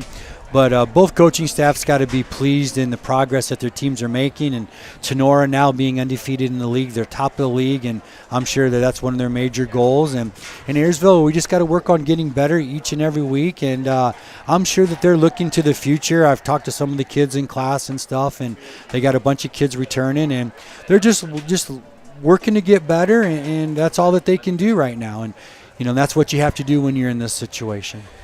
We are now underway in our Brunswick Eye and Contact Lens Center post-game show. Keep your eyes healthy for a long life of clear vision. Brunswick Eye and Contact Lens Center, your family's vision source. Located on Stadium Drive in Defiance and online at visionsource-brunswickeye.com. Coach Decker, Media Row is being set up on the far sideline, so we will keep an eye open on it here. I believe we got the last of our unofficial but pretty accurate stats. Thank you very much, sir. And as I keep one eye on stats and another eye on the field, let's see what we can do here. The lights have not been turned on in the press box. I don't know if we got a light switch over there or not, but I've got a flashlight on my cell phone. Technology, ladies and gentlemen. For the Rams, And let's start with the young sophomore quarterback, Owen Farrell, who just continues to grow up in front of our very eyes. He finishes 18 of 26 for 254 yards and 2 touchdowns tonight. And he just looked poised beyond his years, Coach. Yeah, I have been really impressed with him. I've seen him now twice, and there's a couple things that really stand out. Number one is his decision making. He doesn't make bad decisions for a sophomore. I think I've only seen him throw 1 interception in the 2 games, and that was on a tip ball that should have been caught. So I'm really impressed with that. And the second thing is, you're exactly right. He's poised, and he's being able to read the defense. And when he did have pressure, he scrambled out and he threw the ball away. He threw it, to his receivers. And what he's able to do as a sophomore is really impressive. And I thought I saw Coach Decker walking over towards Josh Bush, but we'll hold tight here. And keeping one eye on you here, Josh, as we'll continue to run through our post-game stats. Receivers, you got to have somebody on the other end of those passes, and not the least of which, just a lot of balance. Josh Lieb, the tight end, with 6 catches for 83 yards and a touchdown tonight. Dominic Graziani, 4 hauls for 83 yards. Also Bishop, out of the slot, 6 catches for 63 yards. And then DeLarber had 3 catches for 31 yards and a touchdown. Let's also credit the offensive line, because it's one thing to run block and fire off the ball, get under a guy's pads and move him. It's another thing, especially at the prep level, to stand back and just keep absorbing blow after blow after blow. Pass blocking, I don't think, gets the recognition or the praise that it does from a lot of the casual fans, but my goodness, the protection for the most part tonight from that Tinora offensive line was very good. And this is a total flip-flop of Tinora. Their years in the past, they've been totally run dominant. They would just physically just pound on you. And what I really like about this coaching staff is for Tinora is that they've been able to find, what these kids can do well. They're not very big. They're undersized, okay, that they seem like they have some pretty good feet. So now they're opening things up, they're passing the ball. And there were times where they would go no back. Ayersville would send, 6, 7 guys, and they're undermanned 1 or 2 guys. Quarterback was able to read it, get the ball out quickly. So, I'm really impressed by, 1, the coaching staff and being able to use what they have, and 2, they did a nice job of protecting Farrell tonight and him being able to get those passes off. And that's how they actually moved the ball. Let's go ahead and take a look on the flip side for Ayersville, and it's really no secret. It's been no secret all season long. The heart and soul of the offense has been Torrin Knieven, and he got his carries tonight. 25 hauls for 138 yards. Now, granted, he picked up, I'm going to guess, roughly half of that on his final 2 carries of the game. But you and I talked about it last year versus this year. Last year, he was already over 1,000 yards with 1 week left to go in the regular season. This season, he came into this game at 629 yards, but he's just had so much. It's been a challenge, let's put it that way, to get to the second level. Most of his yards so far this season have been bang-out yards. Yeah, definitely. And it's basically, like I said before, it's due to graduation. That's what it's to. They graduated the whole entire offensive line, I think maybe but 1 person, and they got some young kids in there, some new kids in there, and they're getting better and better in each week. I've seen them now, a couple times this year, and they are getting better. It's just one of the things that you got to go through. It's growing pains, and you just got to keep working at it. We're going to take a quick timeout. I do not see Coach Decker just yet working his way down from the press box, so we're going to take another break. You are watching the Brunswick Eye and Contact Lens Center post-game show. Keep your eyes healthy for a long life of clear vision.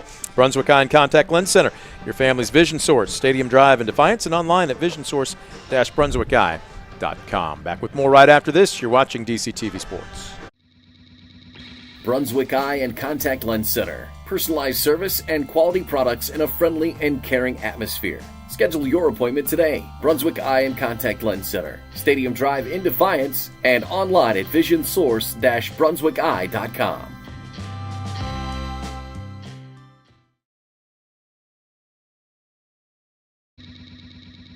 Brunswick Eye and Contact Lens Center. Personalized service and quality products in a friendly and caring atmosphere. Schedule your appointment today. Brunswick Eye and Contact Lens Center. Stadium Drive in Defiance and online at visionsource-brunswickeye.com. Estill Chevrolet Cadillac is this area's new and used car headquarters, earning your trust one satisfied customer at a time. Estill Chevrolet Cadillac, North Clinton Street in Defiance, and online at drivebobestill.com.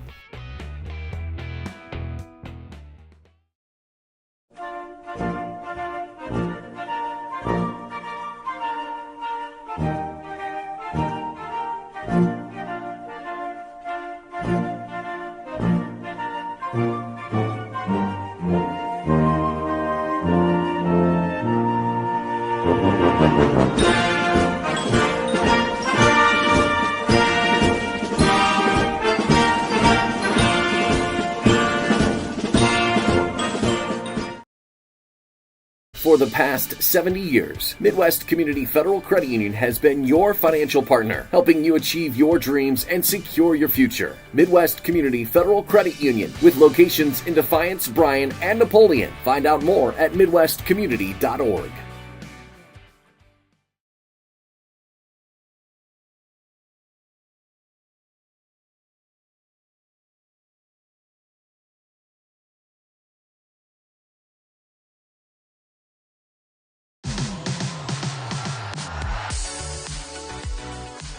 The Strady Center for the Arts, entertainment on a whole new level.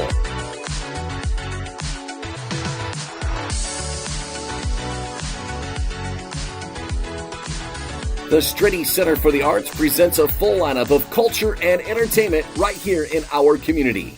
Check out the full lineup and purchase your tickets today at defiancearts.org.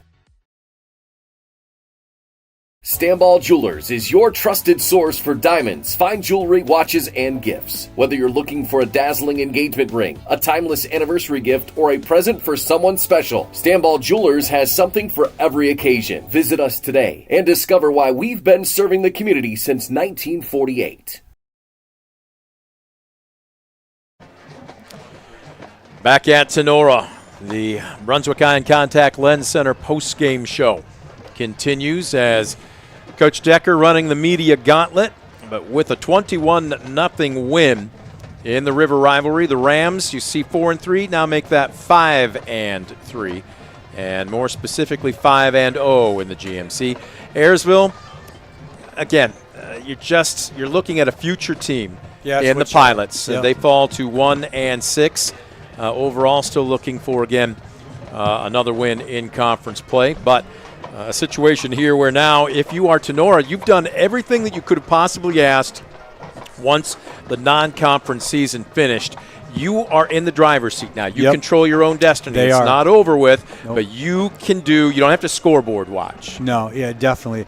You know, you're exactly right. You know, they just need to take care of business next week and then the following week, and I'm sure that 7-3 will get them in the playoffs. Absolutely. And more importantly, you know, another GMC title. And if you win the GMC, you're going to be in the playoffs, just especially with the second level points, way computer points work now, and that's what they should be, you know, shooting for, and that's what their goal should be. And they have set themselves up for that situation, and that's not an easy thing going 0-3, but I mean, if anybody knew Northwest Ohio, we knew what I've said it numerous times already tonight, is they had a heck of a non-league schedule, and it's prepared them for the GMC, and I knew that coming in, and you're definitely seeing that, and kudos to the kids and the coaching staff staying positive, because you can be an 0-3 and you can lose a team. And definitely they haven't done that, and they've kept battling. You see the celebration on the Tinora sideline. Coach, again, in front of us, and we don't necessarily need to see it, but Torrin Knieven had some forced smiles, hugs with family and friends, and he has begun the slow saunter to the far sideline. Not the way he would have hoped or planned for his senior year to go, but at the same time, when you talk about a kid that just knows one gear, and definitely. 100%, it's one of those situations where you can say, leaving it on the field. He has done that. He's got absolutely, while it's disappointing, there's certainly nothing to hang his head about. Nothing to be ashamed about. The kid plays hard, and you got to love that, and you got to give credit. And here's the thing is, the younger kids are seeing that, and that's important. Even though you've lost or you're losing, they're seeing how the game needs to be played. Yes. And that's what is important, even though you lose. And, hey, guys, you still got to go out there and you got to play hard, and this is what it takes to win, and we just need, more people to to do this, and if we do that, you guys are going to be good in the future. Well, let me ask you this. Again, you're no stranger to this. You've seen the highest of highs. Yep. You've seen the lowest of Yep. lows. But when you're trying to build, or in this Yep. case, rebuild, Yep. it can be so difficult. Oh, it's human. frustrating. It's human Yep. nature Yep. for adults to say, you know what? What Yep. do I need to change? What am I not doing right? Much less when you're talking about 16, 17, 18-year-old young men, when the answer quite often is nothing. Trust us Yep. and stay with the process. Yep. It can be difficult, I know, when you don't see the results from it, Mm-hmm. but trust us, there is nothing you need to do differently. Just stay the course. It will eventually pay off. Yep. How difficult is that? You know, here's how I look at it, okay? I've been 10-0, and into the playoffs, went deep runs, okay? I've been 1-9, okay? Sometimes you do your best coaching when you are 1-9. You spend more hours, breaking down film. You try to put the kids in the best situation to be successful. You got to stay positive, number one, and you got to build upon the things that you do well. You got to watch film. Hey, guys, look, we can do this. We just got to do it now instead of 4 out of 10 times. We got to do it 6 and 7, times out of 10. And the things that you are doing well, keep doing better and just try to build upon it. We know we're young. We know that more importantly, we're inexperienced. Yeah. We're going to grow. We're going to have some growing pains, but just keep staying positive. Keep with us. And we have to stay together. Don't listen. This is hard. Don't listen to the outside crap. Don't do it. Stay focused on us. And that's what we got to do. And we might not see the success today, tomorrow, but we will see it. And then let me ask you this. When that switch flips for a young athlete and all of a sudden everything comes together, Yep. and then it's the switch flips for a teammate, and the next thing you know, Yep, it's the contagious. roster. Yes. How gratifying is Oh, that? it's great. Now it's hard. Now, it stinks. It's hard. It's hard on the coach. It's hard on the community. It's harder on the kids. But when it does, you just got to be thankful that the kids stayed with it, the coaches stayed with it, and you kind of got to go back to like a Torrin. Hey, Torrin, you're probably going to be graduated, but thanks for continuing to pave the way Yes. and showing these kids how this game of football needs to be played in high school. I'm reminded of that old phrase, discipline makes today difficult, but Yeah, tomorrow easier. Yeah, Lack of discipline yeah. may make today easier, but tomorrow difficult. Without a doubt. Sometimes you do have to walk through Yeah. that, though. There's no substitution Yeah. for experience, My, right? my programs were built on discipline, in every aspect, going to class on time, being on time to meetings, being on time, getting your homework done. It carries over, and it's a life lesson. And sometimes you might not see, well, I don't see it now. Well, we will. Mm-hmm. And you know what? If you don't see it on those lines out there, you're going to see it when you got to get up and you got to go to work. That's when the kids come back to you and say, hey, coach, hey, thanks. Thanks. I do appreciate that. And that's happened many times over the years. It's amazing how they understand it later in life, Yes. right? Yeah. And it was so true. So true. Well, I tell you what, while we wait, the media gambit's still being run by Coach Decker here. We're keeping an eye on him up in the press box and Josh Bush down on the sidelines. Let's take care of one piece of business here. Time for our player of the game, brought to you by BSN Sports. Tonight's player of the game will receive a DCTV Sports Player of the Game t-shirt, courtesy of BSN Sports. BSN Sports, the office apparel provider of DCTV Sports. Look, we can go in a lot of different areas. The wealth got spread tonight. But let's be honest, there is a distributor to all of this, and it was sophomore quarterback. Again, I can't believe I'm saying sophomore. 5'10", 100, and they list him at 45 pounds. But Owen Farrell played well beyond his basically his year in school. 18 completions in 26 attempts, 254 yards. And 2 touchdowns tonight, and he really was basically the piston that made the engine go. Calm, collect, and I've said it, since I seen him versus Fairview. Kid's got an arm. Kid's got a cannon, and I'm really impressed with his decision making, and he definitely is a heart and soul of that offense in every fashion. We're going to take a quick timeout. When we come back, more of the Brunswick Eye and Contact Lens Center postgame show. You're watching DCTV Sports. Brunswick Eye and Contact Lens Center. Personalized service and quality products in a friendly and caring atmosphere. Schedule your appointment today. Brunswick Eye and Contact Lens Center, Stadium Drive in Defiance, and online at visionsource-brunswickeye.com.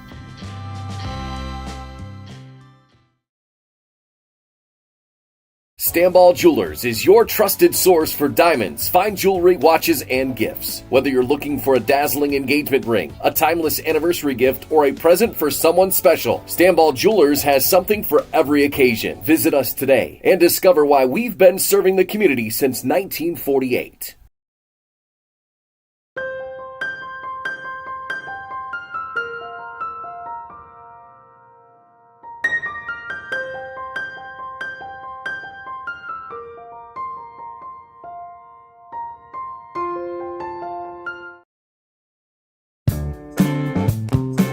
Proudly serving the area with the highest quality contracting services for nearly 100 years. Baker Schindler Company of Defiance and Paulding, 419-782-5080. Online at baker-schindler.com. Discover great job skills training at Northwest State.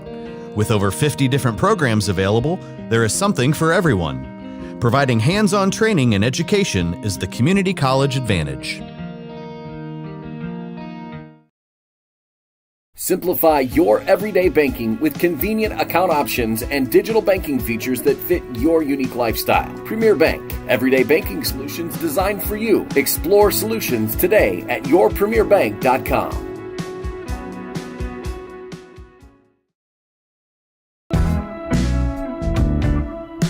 Visit Mark Moats Ford and check out some of the best new Ford models. Mark Moats Ford has been serving the Defiance community since 1916. Visit them today, County Road 424 in Defiance, and online at markmoatsford.com.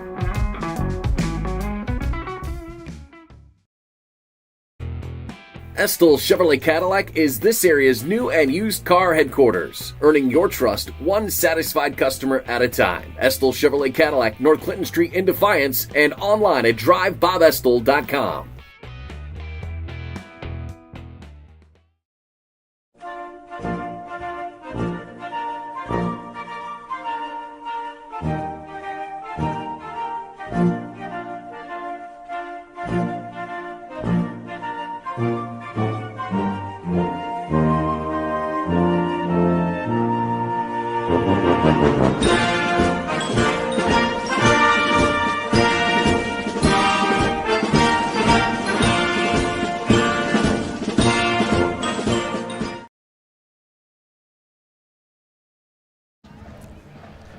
Back at Tinora, the Brunswick Eye and Contact Lens Center postgame show rolls on as Coach Decker. I said the media gambit. Well, he went through broadcast media. He's now being stopped by print media. And Josh Bush tells me that his 4:40 time is probably equal to, if not slightly better, than Coach Decker's. So once he works his way past one last reporter, he's going to track him down. They are set up at about the 40-yard line as we're going to break down Tenora's 21-0 win over Ayersville in the River rivalry. As with that win, those records are no longer accurate. Tinora is now 5-3 overall, 5-0 in the GMC. The Pilots, as we've talked about, a future team, fall to 1-6. Again, we will be back on the air next, I believe it's Tuesday or Wednesday. We are working on postseason volleyball as we will have Defiance versus, let's see, I'm trying to think. It will be at Bowling Green, and I'm trying to think, I think it's Elida. We anticipate bringing you that. Yeah. My daughter's coaching actually for Defiance. So there we go. Yep. And then also we expect hopefully on Wednesday to bring you Ayersville versus Pettisville. So hard to believe, but again, Coach, we're so used to it in the fall. Everybody thinks football. There's plenty of other fall sports, and those athletes are gearing up for their postseason as well. Yeah, definitely so. And kudos to the student body. You know, you got everything going on, golf, and you got cross country.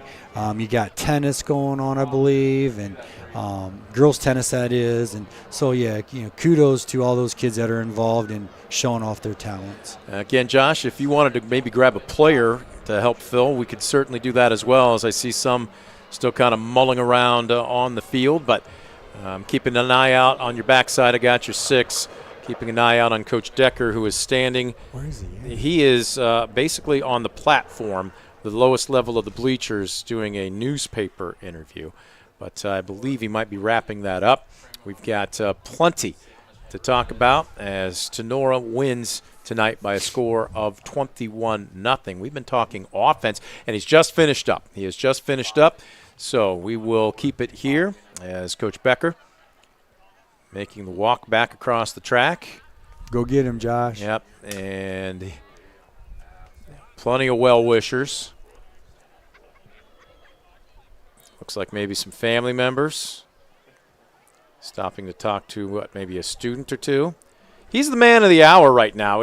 Normally we'd be thinking the players would be popular, but the coach is certainly taking center stage.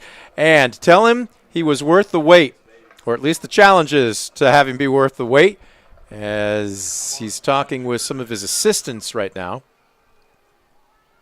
And here he is. Let's go down to the sidelines and check in with Josh Bush as he's got Coach Becker with him. Oh, thanks, Brent. I think you might be the most popular guy out here tonight. You know, I don't even know what time it is, how long ago we were done with the game, but I haven't stopped talking since. So you win these things, it tends to happen. Well, you know, Coach, let's talk about that rivalry game here against Ayersville, and you come out here and play hard. That first half, especially tough goings, either side of the football. But talk about this team and getting through that first half and then coming out, finishing off in the second half. I'll start with Ayersville first. Coach Mickey is an outstanding coach, had those boys prepared. Even if they were a little bit underpowered, them kids came out and fought hard in this rivalry game, pushed our kids to the limit. I'm super happy for our boys. You go back and you look the last couple years. I know last year, right off the top of my head, it was 7-0 at halftime over there. The first quarter, the first halves of this game, regardless of records, are tight. You're in for it. Everybody's throwing everything out. This game means almost as much is winning the league title. This is the one game a year that you have circled. It's in town, it's in county. You want to win the rivalry game. So our boys knuckled down, did it. You found some rhythm there on offense. A lot of guys contributing tonight, but talk about the play of your sophomore quarterback who came into that role a few weeks ago and has just done a nice job. First of all, he throws the ball really well, but he manages the game unlike a sophomore. He is, and he's barely 15. He's a youngin'. Owen is doing a really good job. He made a couple mistakes in the first half. Coach Good and Coach Kelly got him worked in at halftime, made some adjustments, and he's starting to learn what the defense is going to give you, and he's going to take it. Mm-hmm. Now on the flip side of that, teams might start showing some other stuff. But at the end of the day, he's really efficient with the ball. He takes a couple ill-timed sacks because he doesn't want to throw a bad ball. He threw a couple away. He's playing really, really good. I couldn't ask him to do any more. Talk about the defensive effort here tonight. It's a physical group of running backs there that Ayersville has, and you guys are up to the challenge. Coach Helton, I can't give him enough credit to this defense. He doesn't want to take any credit for it. We get the boys prepared week in, week out. We're in here, we get the scouting report done, and the kids are thorough with it. Go out Monday, get it installed. Alex Schablin, I hope that kid at the end of the year wins some pretty good awards. He is an unsung hero. He's a general on the defense. He's playing center on offense. He's getting the kids lined up. He's making the calls. He's doing a phenomenal job stepping in for Joey from last year. Couldn't be any happier for him. And Alex Holmeyer is quietly having an outstanding season. I don't want to say quiet. Everybody knows him now. There's only 2 weeks left to go. Great kid, great human. He's going to get everything he deserves when the season's over. Well, the guys upstairs and I, as we talk, your non-conference schedule, maybe the toughest in Northwest Ohio. You've reeled off the wins in conference, and those 3 games, they prepare you to get into this conference for some of these tough. Talk about where this team has come. I mean, you guys are really clicking, and again, battle tested right out the gate, and now you've reeled off 5 in a row. You know, it's beating a dead horse at this point in time talking about those first 3. Ayersville's first 3 games are actually, their opponents got a better record than I think ours do at this point in time. You know, opening with Liberty every year, you know what you're going to get. That's a Week 11 playoff style brand football. Week 1, hard hitting, fast, physical, and you know if you can come out of that game either winning or just staying and hanging with them, you're in for a pretty good season. Otsego, you know, it's another downhill run team, physical. Archbold, you know, they kind of play the same style offense as us. You want to be physical, but you want to spread the ball out, still want to run the ball, depend on your quarterback to make the right decisions, lean on your defense. That's 3 pretty good weeks of football. And then you go into league play, and we said it in the preseason. I don't know if people were going to come out this year with unblemished record in league play. There's so many good teams. I didn't see the score of any of the games yet. I know at one point in time Edgerton was up, but I know for a fact, you know, game's not over till it's over. There's some really good teams this year. 5-2 sitting there. Somebody's going to be 6-2. Somebody's going to be 5-3. No, we just got to go out and play 2 more weeks of football. Well, next week on the road at Paulding, you talk about tough teams, and this is, I think, a quiet, strong league in the Green Meadows Conference. Next week at Paulding, I know you guys are going to get prepared for that, but I'm going to let you get you finally go celebrate with your team a little bit. I'm not going to take any more of your time. Congratulations on the win tonight, and appreciate you having us out here. All right, guys, back up to you. Thank you very much, Josh. He was worth the wait. But, man, did that sound like a coach that maybe just took a giant exhale after beating your arch rival? Sometimes it takes a lot out of you, and it's not just the players. The coaches kind of have to catch their breath after a tough game as well. Yeah, definitely. You know, just the mental aspect of what you're going through. You prepare all week. You know, you're watching film and scouting reports, all the things that he said, and obviously practice time and more film work. And then finally, you know, it's all done, and you just need to sit back and like, wow. You know, that was definitely worth it, all the time and work that we put in for the big rivalry game and stay undefeated in the league and you know, move up hopefully in computer points. So that's going to do it for our broadcast here this evening. Coach, it's been too long, but I appreciate you throwing on the headsets, and hopefully we'll get a chance to do it again before the end of the year. It's been fun. It's going to do it for our entire crew doing more than yeoman's work here this evening. Big thank you going out to our underwriters for helping make the broadcast a possibility. Folks, if you enjoy our coverage of area high school sports, walk through those businesses' stores, spend a little money, patronize them, and let them know how much you appreciate them supporting us in what we do. As always, we appreciate you, the fan, for tuning in. For Chris Dales and our entire crew, I'm Brent Balbinot. Final score again here this evening, Tinora wins the River rivalry for another season as they knock off Ayersville by a final of 21.